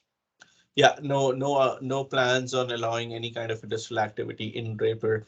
None of the policies contemplated. The only idea is separate industrial activity, keep it out of Draper, and develop a green belt to buffer that area of Draper from any industrial activity. That is what the concept is. Thank you. And then just jumping back down to Jody, because we're top of mind on this question. Jody said, thanks, Sach. Perhaps the wording could be changed to say industrial outside Draper for clarity. I agree with Jim. We have had years of engagement and surveys have already been done showing that we wanted quiet country living, not commercial campgrounds. Do we need to resubmit feedback that we have already given and written in relation to the draft MDP? Absolutely not. Correct, Sach? Yes, we already have the feedback that several members of the community have submitted to us. That absolutely will be taken into consideration. And the policies that I'm presenting to you, like I said, I mean, we haven't changed any policies just for the sake of transparency. We wanted to present them to you as is, and based on the feedback that we've gotten and that we will get through our engagement, we will go back, reword them, and bring back a refined version for everybody's consideration and council's approval. Thank you, Sach, and thank you so much, Jody, for that recommendation. And to elaborate, Jody, on your comment as well as Andrew's, there has been numerous residents within the Draper community that have already participated in numerous phases of the MDP draft. So thank you very much for already providing that feedback. We really value gaining community input. So thank you for already participating with those surveys that we've previously done. Okay, I'm going to go into questions such, and then we're going to try to get to our next topic. The next topic at hand, I believe we are talking about land use bylaw. So I'm going to go through these questions as quickly as we can, in essence of time tonight. Draper residents asking such, can the RMWB add the question to the survey to see how many residents would like a park added into the ASP so that you have data to see if it is wanted? Absolutely. Yes, that absolutely can be done. Although, like I said, the fit for that question would be ASP, which we're not at yet. At this point, we're talking about the MDP. When we reach the ASP stage, absolutely we can add that question, build that question into the survey, and we can get feedback on it. No issues. 100% taken. Great. And would you say it would be fair to say that the planning development's very conscientious of that topic for ASP because we've heard it quite a bit throughout different engagements? Yes, yes. Yeah. Okay. Yes, we have. Thanks, Such. And just to add to that comment or that question, um, the Draper residents also said most residents would like a well-maintained trail. Can that also can that also need to be in the ASP or does it have to go in the Parks Master Plan? Currently, there is zero train maintenance. That's a great question. Such? Yeah. So the idea of the trail can be contemplated in the ESP. That is where the idea, the policy comes from. And then the maintenance, the construction of it can be contemplated in the Parks Master Plans. There are two different plans that are going to have two different functions. ASP contemplating the idea of the trail, identifying where the trail is going to get constructed, and then the Parks Master Plan contemplating the utility usage and maintenance of that trail. Great. Thanks so much, Such. And thanks, Miranda and Jerry, for providing your feedback in regards to your thoughts in regards to the MDP and the way of life that you would like to live in Draper. I just wanted to add this one item before we get into a very high level overview of land use bylaw, and then we'll go into a Q&A portion of that. At the meeting, in-person engagement we had last Wednesday with many of your fellow neighbors, it was requested with this slide that Such has up, the Draper development concept, as well as the flood sections. It was asked for administration to try and have more targeted questions, going to very specifics of what we're really trying to ask Draper residents for something specific related to the Draper community for the MDP. So with that, the consensus with that group that was there was that they wanted to have targeted questions asked. So what administration is going to go forward with is targeted questions will be asked specifically about MDP. And I apologize, I did talk about this right at the beginning of the meeting, but I realized some people came in late. So there will be targeted questions that the team here, the project team, is going to create specifically with this slide as well as flood, targeting questions of what Draper residents feel. Now, I'm gaining the consensus with the residents that are on the call tonight that many people have already provided their feedback, and we are so appreciative of that. But we're going to allow that further specific questions to occur. And what we've asked residents is that for the May section, the May session that will be going back to the Draper community, that will be able to respond to those comments and questions. So the intent is to have those questions out to the community prior to that engagement, and we can discuss that there. Again, understanding that a lot of people on this call have already done numerous engagements with us, but if there are others that are on this call that are interested to get those questions, all residents in the Draper community are going to be able to have them. So if you would like to provide your comments on those again, we would certainly be happy, but understanding that you've already provided feedback. But just for everyone's knowledge, everyone will receive those targeted questions specifically to the draft MDP, and those will be given in the upcoming weeks prior to the May engagement for the Draper engagement series. Okay, Such, I am going to flip it back over to you and we can just give a very high level explanation. Oh, I'm sorry, area structure plan we're going to, not land use bylaw. Thank you, Megan. Previously, like I said, the hierarchy of our planning framework is the Municipal Development Plan that sits at the top, and then we go into the ASP policies, and then that ASP sort of directs the land use bylaw. So MDP, when it is approved, when we finalize, I shouldn't say when it is approved, but when we finalize the direction in the MDP, it is going to help us with identifying policies that we need in the ASP. So far, we've had about 14 different public engagements or public meetings for the ASP. And through all of that stuff, all of those meetings, we had even drafted one ASP which was almost ready to go to council in 2019 and 2020, and then the floods happened, and so we pulled back on the ASP because we didn't want to present an ASP to council when the community was dealing with floods. Now, when we are restarting the MDP conversation, we still have that ASP as the basis for any of our uh, uh, uh, concerns, questions, discussion, and that draft ASP is currently also available on municipal website. And we will talk about it once we finalize the direction of the MDP. So, to sum it up, once we finalize what is going to happen in the MDP, which way are we going to go with in the MDP? As soon as we finalize that, we are going to start conversations about the ASP. We already have a base that was done, almost finalized in 2020.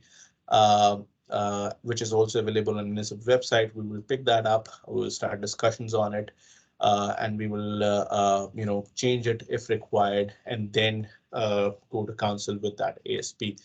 And these meetings that you see here, after 14 meetings, we will continue some of those meetings and finalize the direction of the ASP, and then proceed with finalizing and presenting it to council. Any questions on this process of ASP finalization?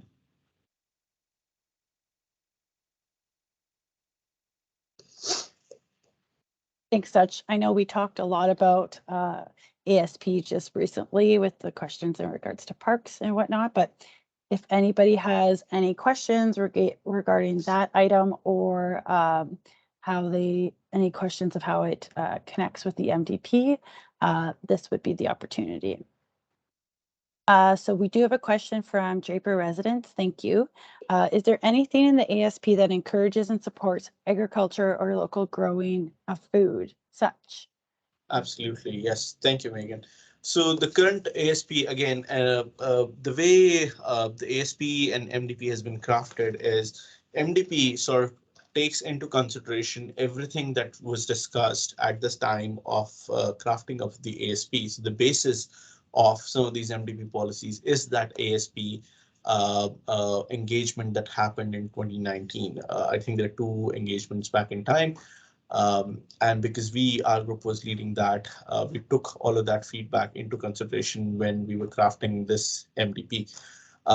What we'd heard during those engagements is that an agriculture component is probably okay, but the commercialization of that agriculture component is not okay. So I think what the ASP contemplates currently, the draft ASP, which is not approved, which we will open up for discussion again.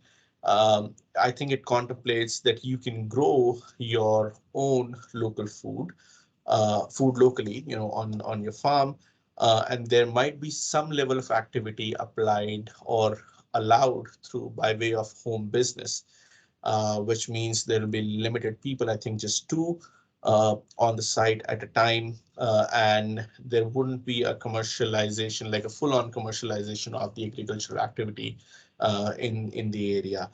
From as far as I can remember, this was what the policy was. But I would again encourage all of you to go ahead and take a look at that draft ASP.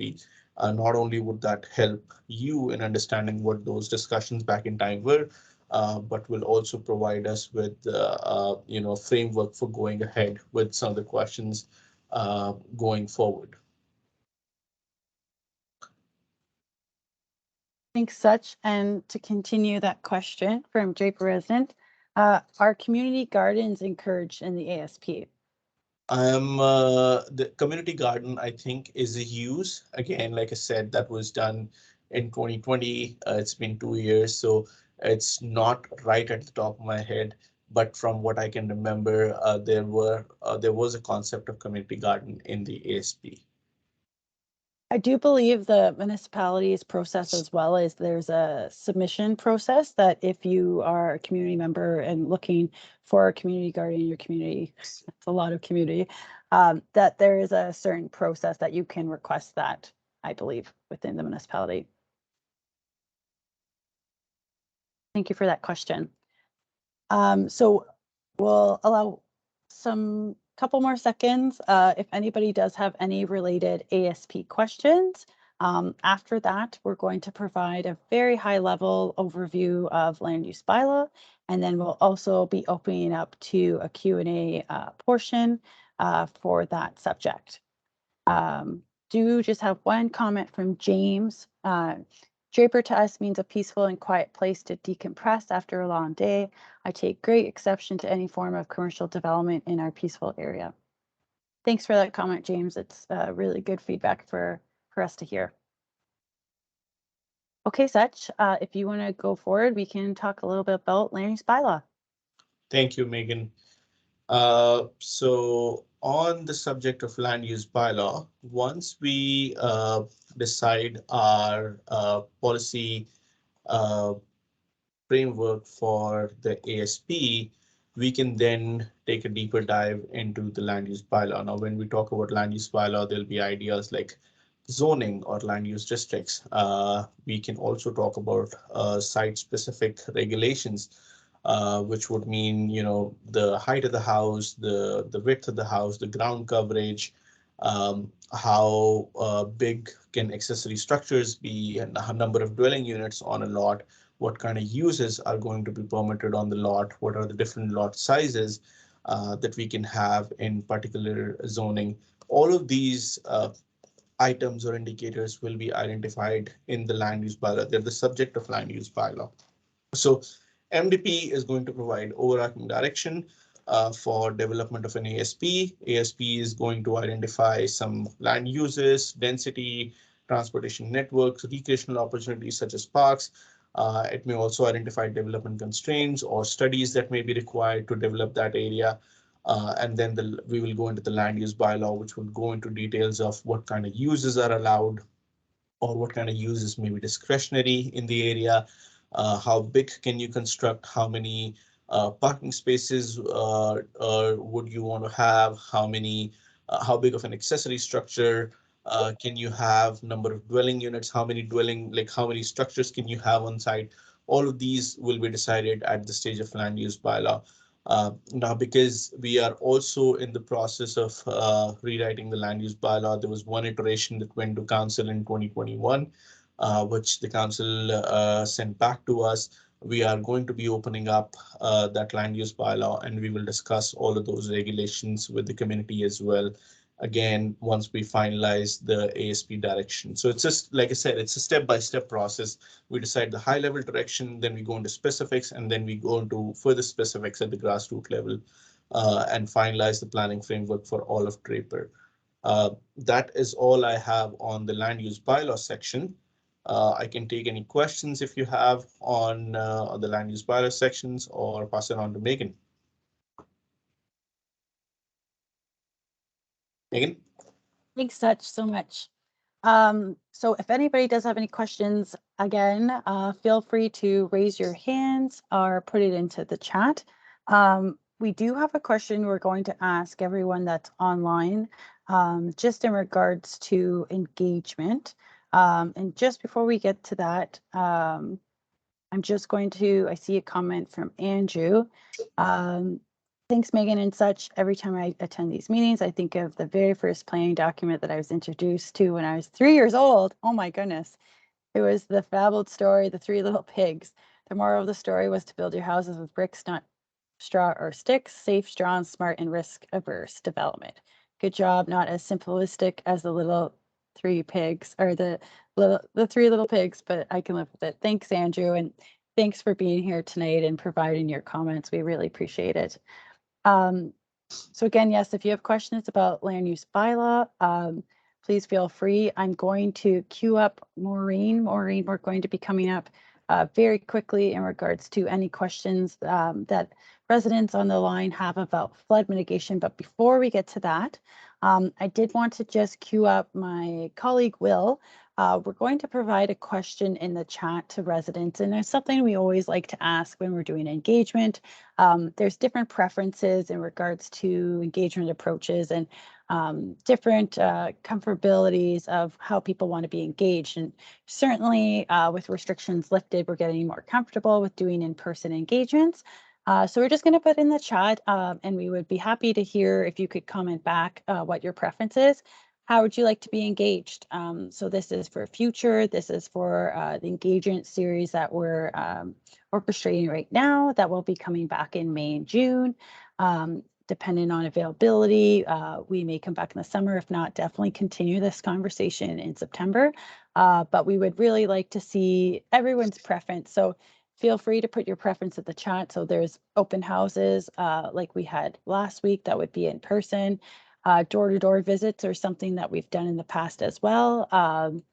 Phone calls, so those may be just a little bit more accessible for people to be able to have their comments provided just with schedule conflicts and whatnot. Email correspondence is also one that we're more than happy to accept as well, getting all your thoughts on paper and providing and sending them through to us. Virtual meetings such as this, they're very, we're able to go onto them very quickly in the comfort of our own home, as well as online surveys, which we've been doing a lot of. So please feel free to provide your preference in the chat. I do have a comment here from Jim. At last week's session, it was very disconcerting that a number of residents spoke so firmly to desiring no bylaws or planning requirements. I'm concerned that my safe, enjoyable, and property could be compromised by any consideration of the relaxation of the bylaws in place. That's why these conversations are so important, Jim, and there was a lot of feedback that we got from last week, but now there's also feedback that we're gaining from the residents that are here tonight. So it is really important to see the diverse thoughts of the community and preferences. So that's why it's really important to come to these engagements, and so that we can see the feedback from all residents of the community and what people envision the Draper community to be. Thanks for that comment, Jim. Also, Draper resident, is there a plan to change and increase the number of trailers, flat deck, enclosed campers allowed on properties in the LUB? The number seems low in the proposed LUB. Now, we had this same comment at the in-person, so feel free to provide your feedback or comments. Absolutely. Thank you, Megan. To the Draper resident, this is an open discussion. At this point, the land use bylaw is not going forward as it is. When we reach the stage of land use bylaw discussions, we can absolutely address this comment, and we can have community feedback in terms of how many, number of campers, trailers, or whatsoever it is that you want on your property. And we can decide on the number. We can see what the best practice out there is in terms of country residential lots, and we can decide on number based on the best practices, the feedback from community, and best planning principles. So that is an open discussion as of now. It will happen at the stage of land use bylaw. We're just not at that stage yet, but we will absolutely address this at the stage of land use bylaw. Thank you. So stay tuned. We will be coming back with you in regards to that at some point. Okay, thank you so much. We're going to give you a little bit of a break. Again, if anybody has further questions, feel free to put in the chat. There's other ways to get a hold of us on the participate page. And we're going to be continuing this conversation in future in-person and virtual sessions. So tonight is not a full stop. We'll continue and are able to provide more comments at later engagement sessions. So with that, I offer Maureen to join us. We're going to open the floor in regards to flood mitigation questions. We don't have a formal presentation, but I would like to bring to your attention that tomorrow evening there is a council meeting and there is an item that will speak to Draper flood mitigation, an update. So we do encourage you to visit rmwb.ca/council to review the agenda, listen in for tomorrow evening's council meeting. As well as if you are interested, you can become a delegate. Tomorrow you have until noon to register for that. So please listen into that council meeting, and that's tomorrow evening, and all that information Will can put in the link for the council meeting in the chat. So with that, all of that information, does anybody here tonight have any questions for Maureen? Maureen is our manager, one of our managers with the engineering department, and she would be able to provide some answers, if any, for flood mitigation related to Draper.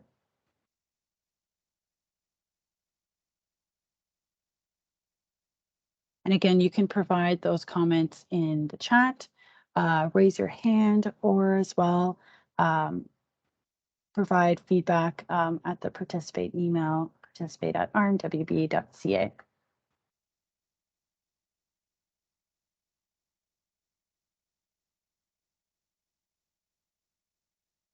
Okay, I'm seeing no questions for flood mitigation.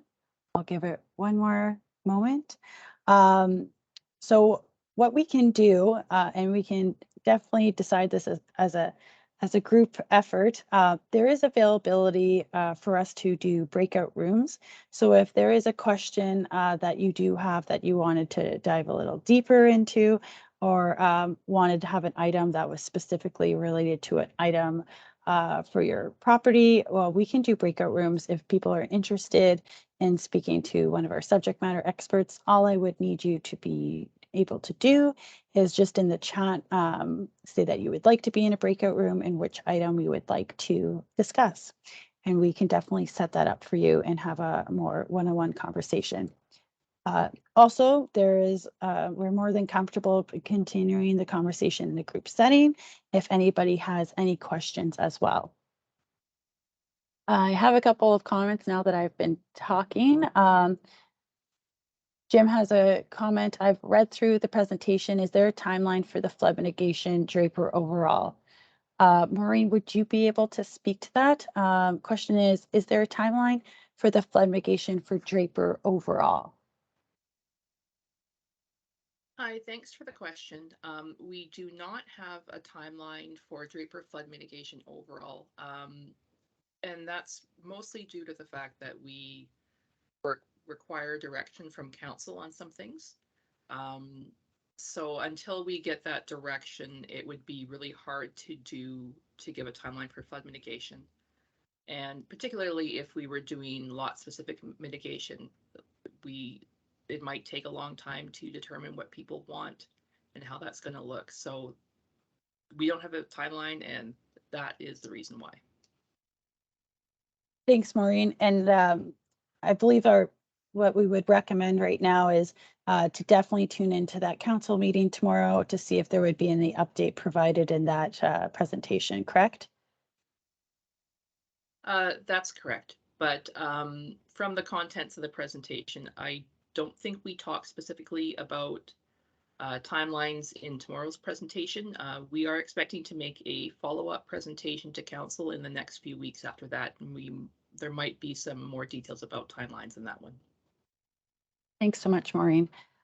We will continue to provide an update as well on the participate page for Draper when we have information provided at those council meetings. So if there were to be provided a more detailed timeline, we'd be able to put it onto that website as well from the direction of council. So if you haven't already, please subscribe to the participate.rmwb.ca/Draper page. Once you subscribe to that page, anytime there's an update on the page, you will get a direct email. So that is something that we definitely recommend so that when we do have updates regarding, for example, flood mitigation timelines, that you'll receive an email notification. I believe I have a couple more questions for you, Maureen. One question from Andrew that kept coming up the last few years was, where is the water going once the downtown is sealed? Would you be able to comment on that, Maureen? Sure. The short answer to that question is the water isn't really going anywhere. It's just moving faster. The explanation the analogy that a specialist sub-consultant gave me was it's like squeezing a garden hose. The water that's going through this garden hose is the same amount that has always been there, but now that you've squeezed it, it's coming out at a higher velocity. So yeah, the water is gonna go the same place it went before, it's just going to be moving faster. And since it's an ice jam flood where the water is moving really, really slowly to begin with, an increase in velocity doesn't have that much of an effect. Thank you. Thanks, Maureen. Hopefully that provided clarity. Andrew, if not, please continue asking your questions in the chat. Tyler had asked a question and I had asked for him to just elaborate. Okay, the land survey, I'm reading through it now. So are the surveys completed in 2021, Maureen, going to be made public? And it's in regards to the land survey. In regards to the land survey, we're already using the data in the presentation that you'll see to council tomorrow. If property owners want the survey data for their own individual properties, they can contact the municipality and we can provide that to them. Great, thanks, Maureen. Another question from Adam. This kind of relates to what we were just talking about, but were all properties surveyed? I am a prospective buyer of a house and lot in Draper. Can you clarify that, if all of them were surveyed? So we surveyed properties that were below the 250.9 contour line and had a structure like a residence on them already. So if the land was above the 250.9 property contour line, we didn't survey it. And if the land was below the 250.9 elevation, but it was empty, bare land, we didn't survey that either. The flood mitigation work that we're doing is being geared towards developed land right now. Great, thank you. So Adam, hopefully that clarifies that in regards to which lots were surveyed and which weren't. Another one, Maureen, is the direction from council in relation to funding, and then there's just a clarification, is the concern regarding whether funding is to be made available. So Jim, I don't know if you're speaking in regards to the presentation for tomorrow, but if you just wanted to provide that for Maureen to make a comment in just in regards to your question there, is the direction from council in relation to funding, just to clarify if you mean in regards to the presentation tomorrow. Another question, Maureen, from Andrew. What if the flood is caused by a complete block, or did that happen in 2020?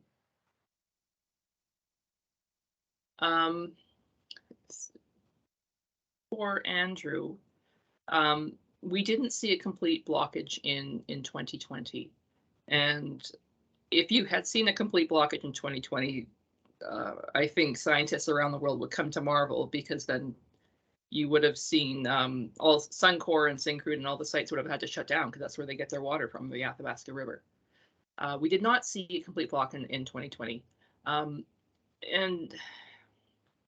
the flooding isn't, there's still water, even when there's an ice jam, there's still some amount of water moving through the ice jam. Mostly a lot of the flooding is because the water that's coming down the Clearwater and the Athabasca have nowhere to go when the capacity is reduced like that. So I don't think a complete block is really very likely. It's not been a scenario that's ever been identified to us in any of the studies that we have. And I see Jim's question, are you waiting for council to provide confirmation to proceed with funding? Is funding available? What is the current delay for progressing initiatives in Draper? Okay. So if you were listening in on the budget presentations to council, specifically for flood mitigation, we didn't allocate money specifically for Draper flood mitigation, but that's not a huge concern. We can go back to council and ask for that money. The main issue for Draper, Draper's, people don't like that we say it's complicated, but it is a complicated little place. We don't have a lot of municipal land to put any flood mitigation on, and we would have to acquire private land, and acquiring private land can be a very, very time lengthy process. It takes a long time to acquire private land. Then the whole issue of how do you build cost-effective flood mitigation on private property? Municipal infrastructure in general works on the principle of, service population and service density. How do you manage infrastructure when it's, so spread out and such small population as it is with Draper? So there's actually a lot of things to work out in Draper. And the fact that we're dealing so much with private property is probably the biggest complicating factor for getting a flood mitigation plan for Draper. And in regards to funding, direction from council, it's not so much as money we're looking as, but what does council exactly want to see us do? Do they insist on community-wide berms? Do they want individual berms for properties? They want to group people. And a little bit is how much are you willing to spend to protect private property? That's not really something that's come up in the main flood mitigation program because we're protecting our own assets and we're protecting the community as a whole rather than protecting private property. So I hope that's not too long-winded of an answer, but there you go. Thank you. Unmute. Thanks so much, Maureen, for that explanation. That's really, really helpful. There's another question from Warren. What is your foolproof plan to ensure proper first survey concerning the LUBS ASP were occupied household and considered binding as to not to have waste any more time? Are you able to elaborate that at all, Maureen? Or is that a question for Such? I think that's a question for Such since it talks about land use bylaw and area structure plan. So Such, the question is, what is your foolproof plan to ensure proper first survey concerning the LUB ASP per occupied houses hold is considered binding as not to have wasted any more time? And Warren, if you can provide some more, Such, if you can provide a little bit more clarity, Warren, I think that would help us answer that. Unless you have an answer for us, Such. I'm trying to understand the question. It's not very clear to me. So if we can get a little bit more clarification, I'd really appreciate it. Okay, let's do that. And Warren, if you could just provide more context to that, if you're speaking specifically about planning policies or if you're talking about flood mitigation, we'll definitely be able to connect back with that. James has a question. Bernoulli's equation doesn't work well for open channel flood dynamics, as you suggested in your garden hose analogy. Manning's equation notes hydraulic or channel slope.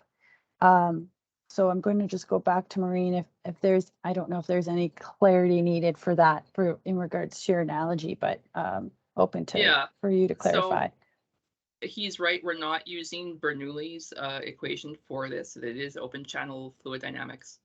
The equation that I would probably is the simplest to explain is flow rate is equal to velocity times wetted perimeter area. You reduce wetter perimeter area, you have the same flow rate, therefore velocity increases. So that's the super brief explanation. Thank you. Great different analogy to understand that. Who should we reach out? Adam has a question. Who should we reach out to property surveys at the RMWB? That's a great question, Adam. So I think, Maureen, what he's alluding to is the comments in regards to which lots had surveyed. So if someone were interested in getting that survey and it wasn't within those two specifics you had indicated of who we had surveyed, is there anybody that they would be able to reach out to? And if we don't have an answer, Maureen, that's fine. We can circle back to Adam. But if you are knowledgeable, if there's a contact that the community can reach out to. Chris and I will sort that out between the two of us.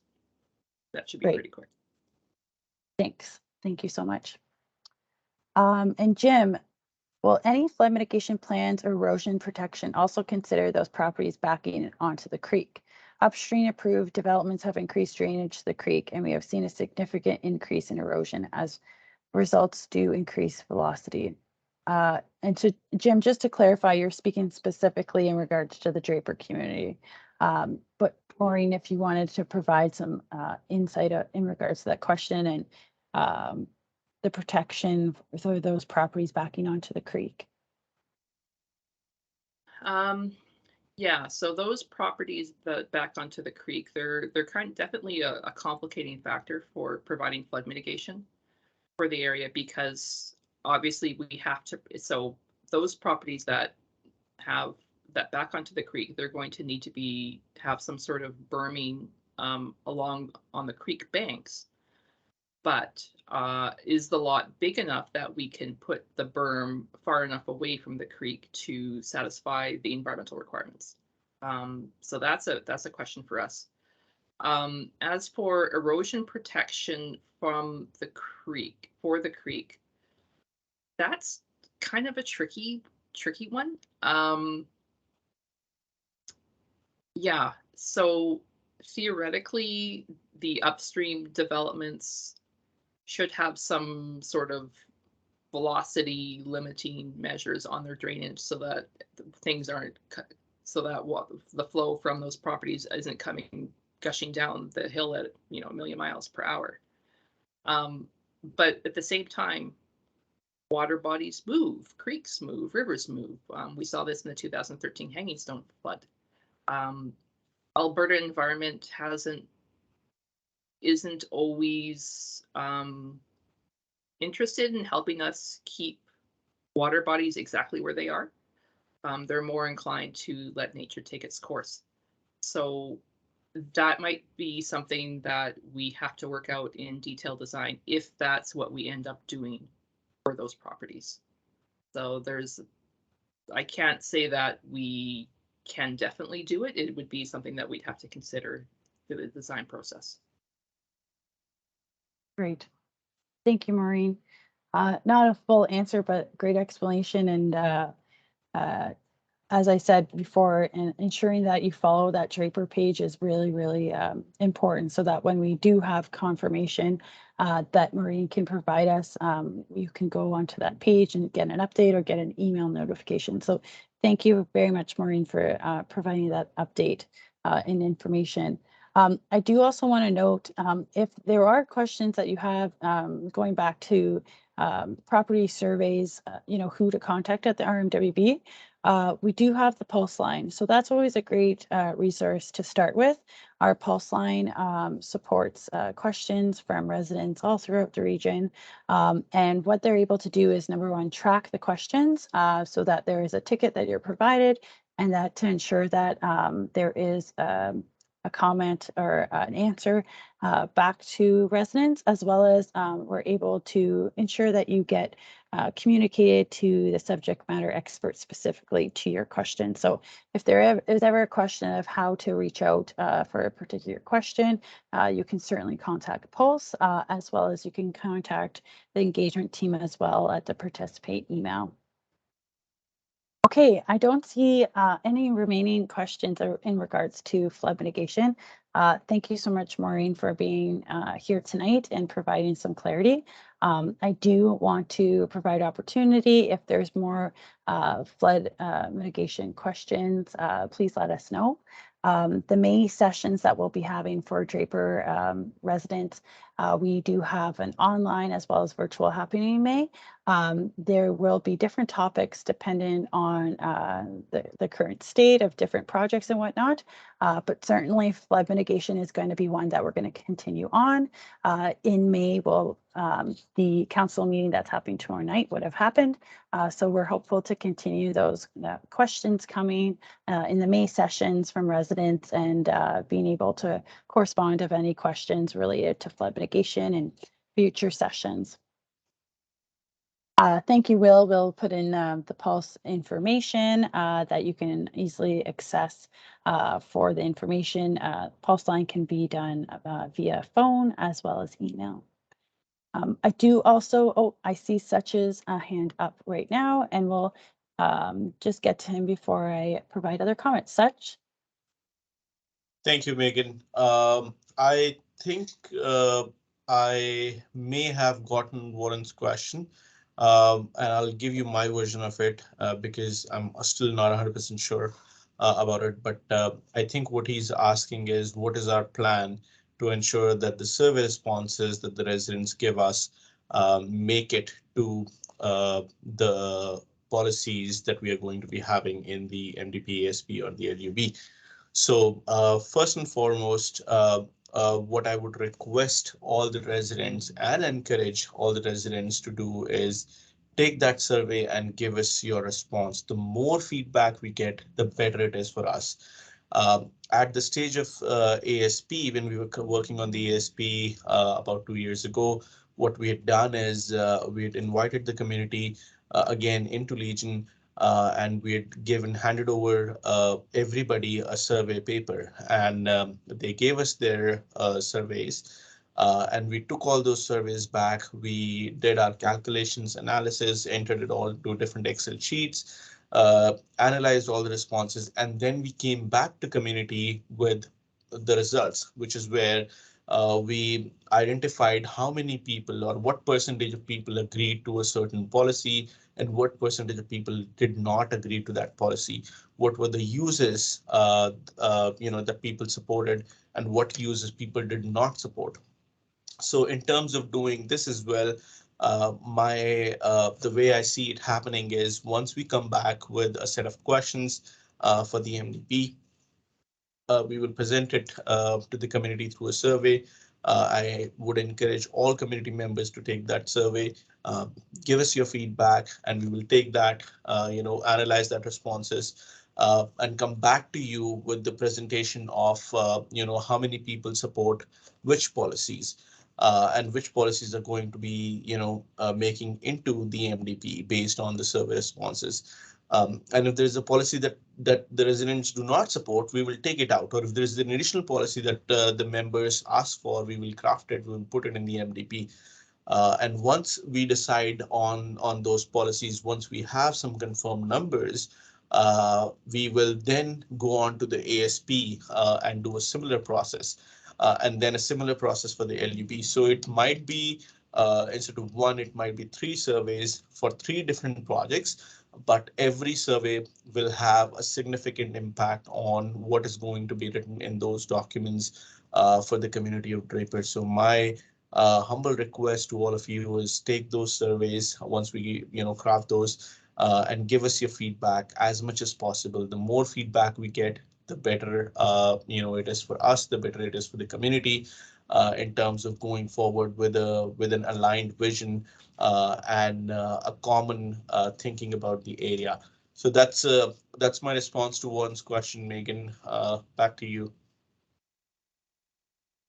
Thanks, Such. I also just wanted Warren to clarify, so in the chat there, so hopefully that was the thought process behind that, Warren, and that Such was able to clarify that. But if not, please let us know in the chat and we can clarify that question. Tyler has a question. The survey responses, how are they being quantized by a lot, or could someone in Timberley influence it? So I believe, Tyler, you're also speaking of the same thing, Such? Yeah. So Tyler, the last time when we did MDP surveys, we asked for some specific information on those surveys, like the name of the person who was taking the survey, their contact information, their address. So if someone was living in Timberley, they couldn't influence, what happens in Draper. It's a community of Draper residents, and we will take into consideration the surveys with specific names, contact information from Draper residents, just in case if we need to counter check any information, we can get back to you. We can cross check that information. Just so, in terms of maintaining that transparency, it is important for us to ensure all these checks and balances. So we'll work on a similar idea as we did back in time for the ASP. Again, in consultation with our communications team, of course. But we will come back with a foolproof method of how we are, taking these surveys and ensuring that, every feedback, all the feedback that we're getting is relevant to the policies that we're going to be crafting. So That's my response to it, Megan. Thanks, Sachin. It seems to be accurate because Warren was able to make clarification in the chat. So thank you for that. There's another question from Draper resident. Would the survey votes be one per household or one per adult? If you added addresses to the survey, would help to have real data. I don't think any surveys without addresses or names should be considered such. Absolutely. So every survey form will probably have, a section for name, your contact information, and address. As of now, we haven't really decided on a number of, if we're going to be taking in surveys per household or per adult. I think when we count the population of Draper, it is important for us to sort of take into consideration, different adults in a household may have different opinions. And so it is important for us to sort of take into consideration the very idea that the population needs to be the base for those surveys and not the households. But like I said, we haven't decided on which way would we want to go yet. We will discuss the strategy amongst ourselves, and then we will come back with something that's more concrete, so to say. Thank you, and I'll keep you there one more moment. There's just one more clarification for it. Tyler had asked, would it be possible once the items would that are pressing or compiled to conduct a limited plebiscite to be able to 100% capture the will of the community here? I'm not sure what that question means, Megan. Would you be able to clarify that for Yep. me? So what he's saying is, would it be possible once items are pressing or compiled, conduct a limited plebiscite to be able to be 100% capture the will of the community here? I think, Tyler, what you're looping back, a vote. Okay. Yeah, a vote. So basically saying such that the community is a full understanding and even a report of where the community stands for. That's what I'm understanding from that comment. Yeah, so the last time when we did the ASP surveys, we went back to community to present them the results. Now, because there are a number of people, no policy would get 100%. There might be some policies that may get 100% approval rate. But there'll be a number of policies that may not get 100% approval rate. So in those cases, we decide on a threshold, and in some cases, depending on what the policy is and how restrictive or flexible the policy is, we can take a call and say, if 70% of the people have said yes to that policy, we will add it because in terms of planning exercise, there's a low risk to it. Or we may say that if 50% of the people has said no to it, we will not include that policy. So it really depends on, the percentage of people that respond back to a particular policy. But whatever those results are, we will bring them back to you and we will present them to you before we put it in an official document. So that way you will be able to see what's happening and what's going in front of council. And we will also be able to back it up by statistical information saying, so many people in the community want this thing or they do not want this thing. It's much easier that way. So I think I may have clarified that, Megan. If I missed a part, just let me know. Definitely, I believe you did, and thank you such for that answering that question. Tyler, if you need more clarity for that, let us know. But looks like such you did a good job answering that. So thank you, Such. So opening the floor to any resident again, if you have a question related to any planning policy, hierarchy description that we had earlier this evening, or if you have remaining flood mitigations, we would love to discuss it further. We do still have about just under 45 minutes left of our scheduled time this evening. So we're definitely here to listen to your feedback and to be able to provide clarity on any matters for municipal projects that relate to Draper. So if anybody does have any questions, feel free to raise your hand and we can let you unmute yourself and you can have a question or comment or as well provided in the chat.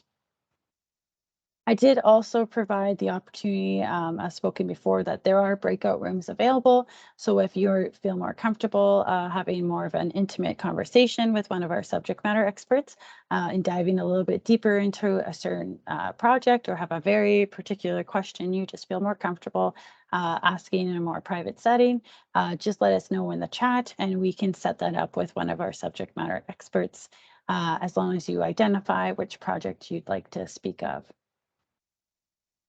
So again, just opening up opportunity for questions, and we'll give it a couple of minutes and our seconds. If we don't have any other comments or questions, we can start the conclusion from tonight's virtual open house.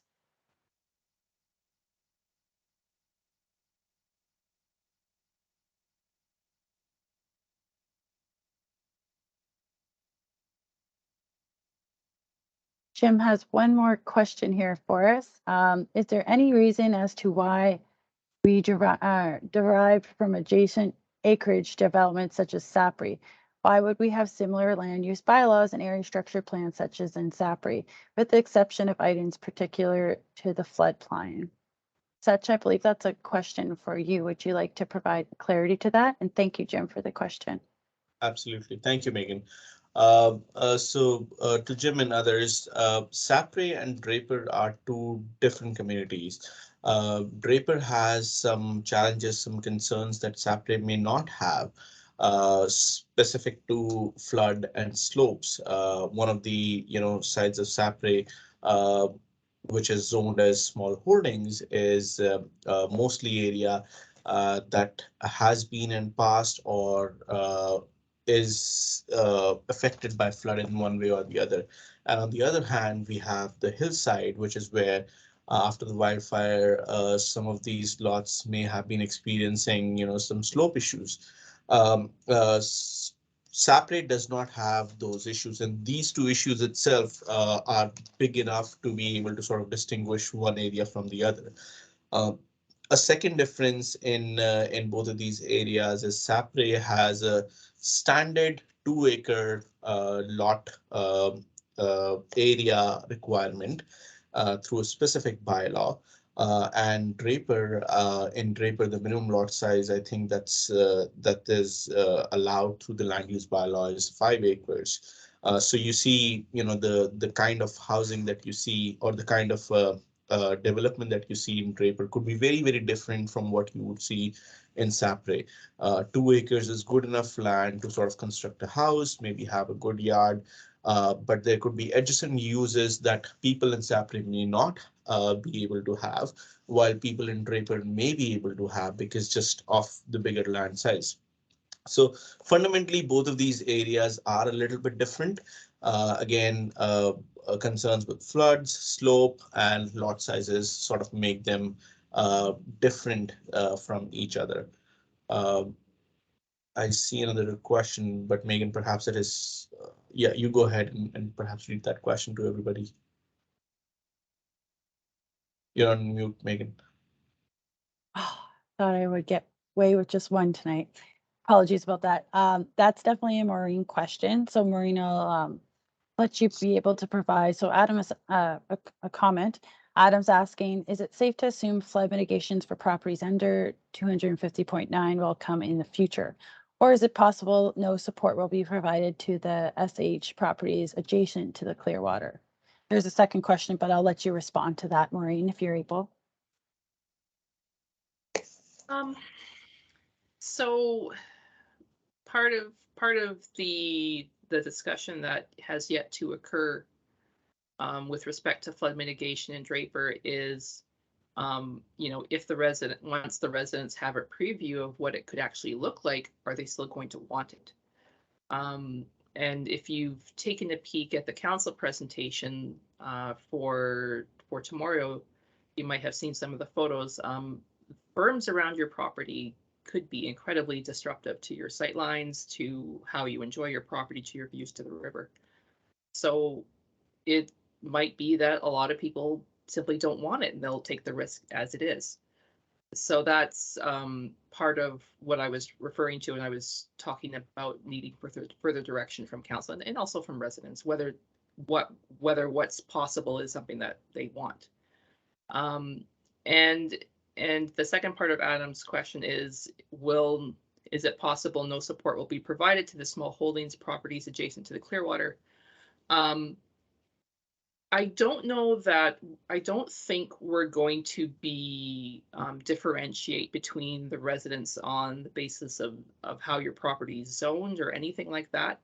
It will be, it'll be, does the mitigation fit? Is it cost effective? Do you want it? That's mainly what we're concerned with. And I see another question's just popped up. Is if the 250.9 cannot be achieved, will there be consideration for introducing mitigation measures that will improve resiliency despite not achieving the 250.9 meter elevation? Yeah, that's something that can be considered. And I think the presentation tomorrow will speak a little bit to that. Thank you. Thanks, Maureen. Again, definitely try to stay tuned to tomorrow's council meeting.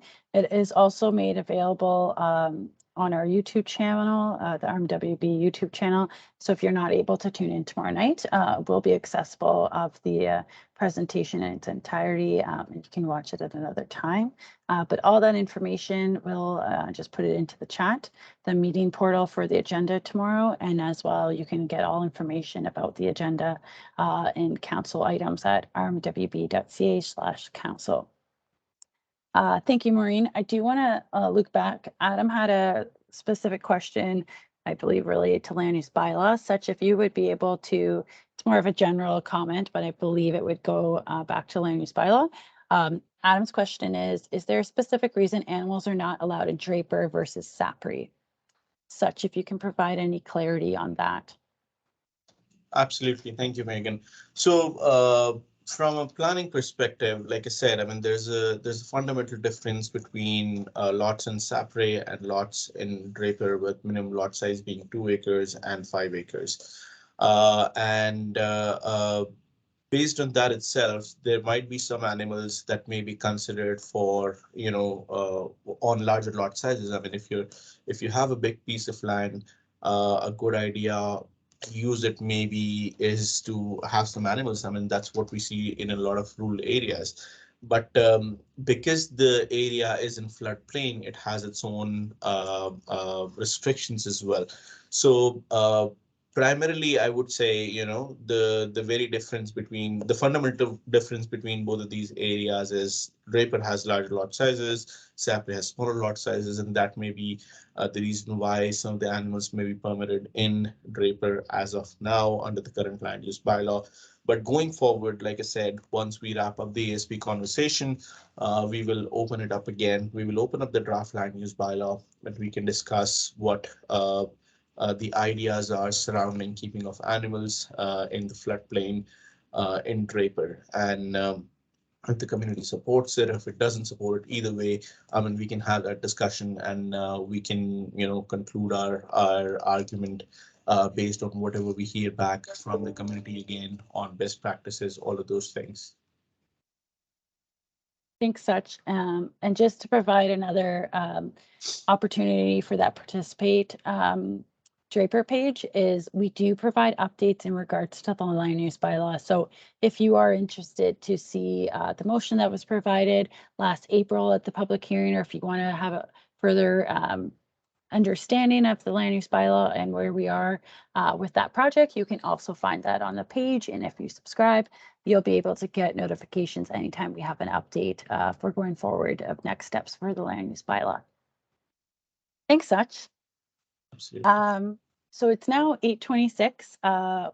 We're definitely able to respond or answer any further questions that you have. We're here tonight to really gain your feedback. And again, as Such had explained, the more people that we can gain feedback from, if it's conversations like we're having tonight, if it's email correspondence, if it's the online surveys, the more people that we can hear from, the better. That way we can be able to make well-informed decisions when providing them to Mayor and Council for directions of different projects.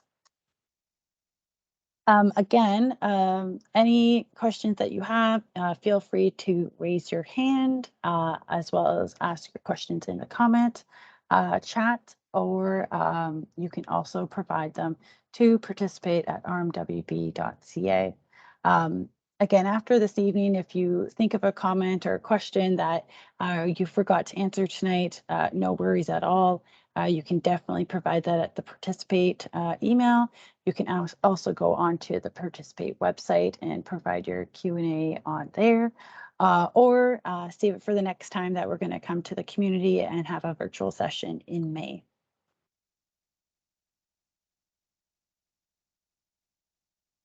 So if there are no further comments or questions, we'd be more than happy to just wrap up a conclusion this evening, and then our team will be online if people want to discuss further. As discussed, we still have about half an hour, so if anybody has further questions, we would be more than happy to stay put and provide clarity on any questions. So really appreciate everyone's time and effort on being available this Monday evening. We really value your input to be able to make the correct decisions of making a draft municipal development plan that will support a community-based plan, as well as comments that you have on other policy planning projects, as well as flood mitigation questions. I'd like to highlight that tonight we may not have had all the answers, but again, that there's future opportunity for us to continue this discussion along. Conversation doesn't stop here. We're definitely very eager and excited to continue this on throughout the different open houses that we'll have in the coming months. I would like to just highlight some key dates, and please do encourage your friends and neighbors who weren't able to participate tonight, that there are future opportunities. And as discussed, tonight's meeting will be recorded and put on Participate's website. We do look forward to getting those questions in the future.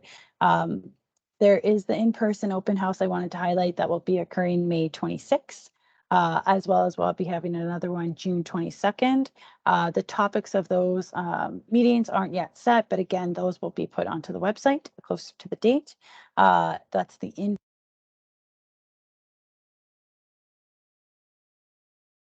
I'm sorry, Megan, I think you hit mute button by mistake. Can you hear me, Such? Yes. Thank you. Apologies about that. So just to clarify, the virtual open houses will continue to have those in May 31st will be the next one, as well as June 27th, and details as well as for those topics will be provided closer to the date and available online. To pre-register for those events, you can definitely look at that on the participate.rmwb.ca/Draper. Questions from this evening as well as last week will be provided online in order to be transparent and to provide all the questions that we received onto the website. And we encourage you to continue utilizing that question form that we have on the Participate with Buffalo page. Just checking back to the chat, I do have a raised hand. I would go over to Mr. Kidd. Mr. Kidd, if you want to unmute yourself, feel free to provide your comment. And Will, I don't know if he would be having trouble. You may need to unmute. Oh, okay. Can you hear me now? I can hear you, Mr. Kidd. Welcome. Go Hi, ahead. welcome. The question I have is the survey paper. Am I able to come up to the office and pick up one or several of the survey papers, and then I could probably pass them out to my local friends here in Draper and have them fill them out so that their voice and my voice is heard at the next meeting, I'm assuming? Absolutely. if it's okay, such, I'll respond and then you can add to it. Absolutely, Mr. Kidd. We don't have yet those questions, but once available, we'll be able to provide those questions to the community. And absolutely, we'd be more than happy to have community advocates of the Draper community hand those out and support us with getting responses from the Draper community. So if anyone else is interested in supporting us with distributing what those questions are and just spreading the word and encouraging friends and neighbors to participate. Like we had discussed, the more people, the better. So we can definitely connect back with you, Mr. Kidd, if once that becomes available. We're hoping in the next few weeks that we'll have that, so that when we come back in the May session, residents will have the time to provide their comments on those questions. Okay, that would be nice. And I guess I'd like to be able to see the survey and then possibly add to that survey if they happen to be missing something, so that we all have a really good option on the survey. Yeah, of course. Typically what we do with surveys is we would provide like an open-ended comment, so that if people have more questions or concerns or feedback, that they can provide it at that area. So I'm anticipating that would be where we would provide that opportunity, so that if we're missing anything, it can be communicated in that way. I thank you very much. Thank you for attending tonight.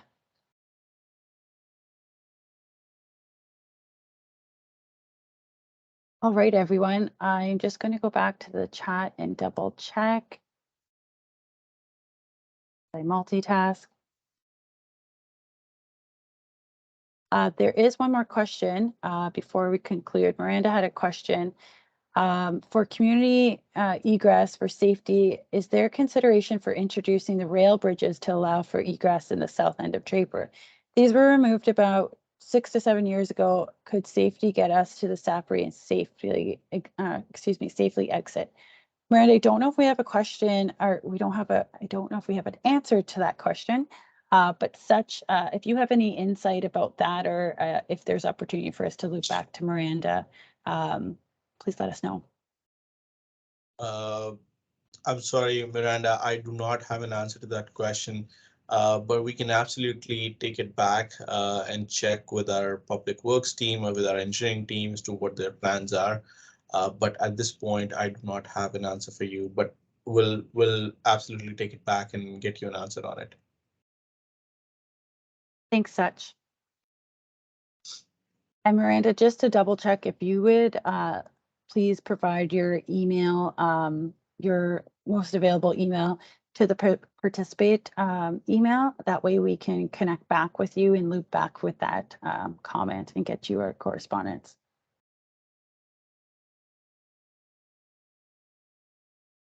Maureen just made a comment. Maureen, if you have do you have a response to that now, or you're alluding to that we could loop back with a correspondence from engineering, just to clarify?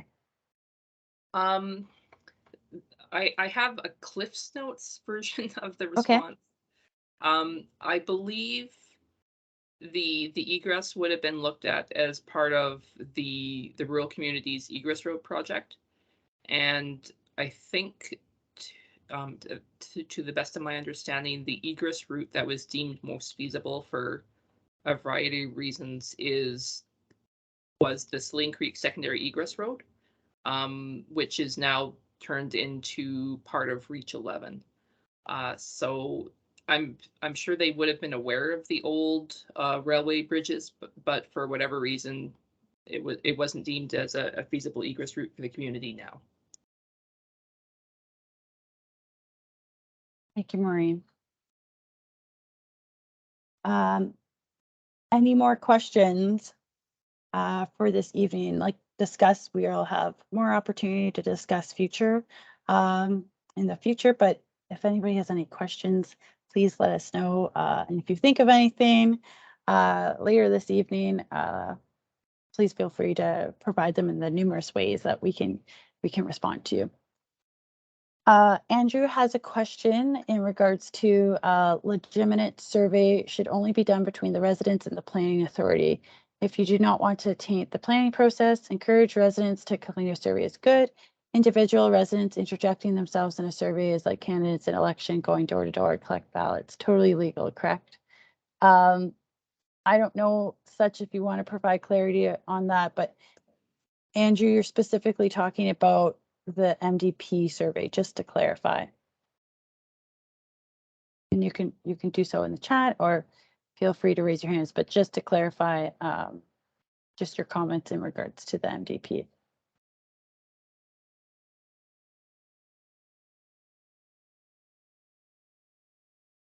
Yeah, I see that comment, Megan. I can respond to it. To all the residents of the community, I mean, leave this to us. Once we have the survey finalized, we will figure out a process to ensure that there is, transparency at the highest level, and that we can, get all the responses in a legitimate, correct way. Um, uh, we haven't decided how are we going to do it yet.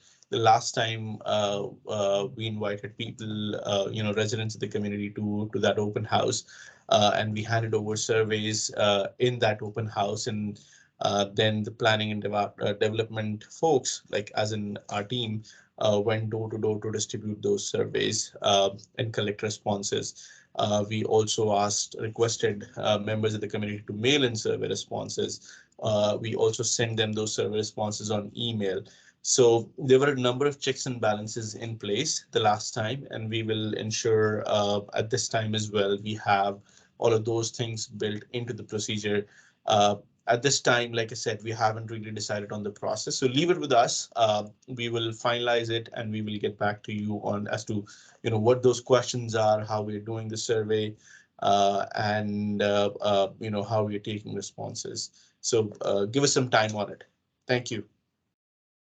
And Such, just to clarify that as well, this particular item would be specifically targeted to the Draper community, where past ones have been more broad and general to the overall region and residents. So just to clarify that this would be targeted to Draper related items specifically.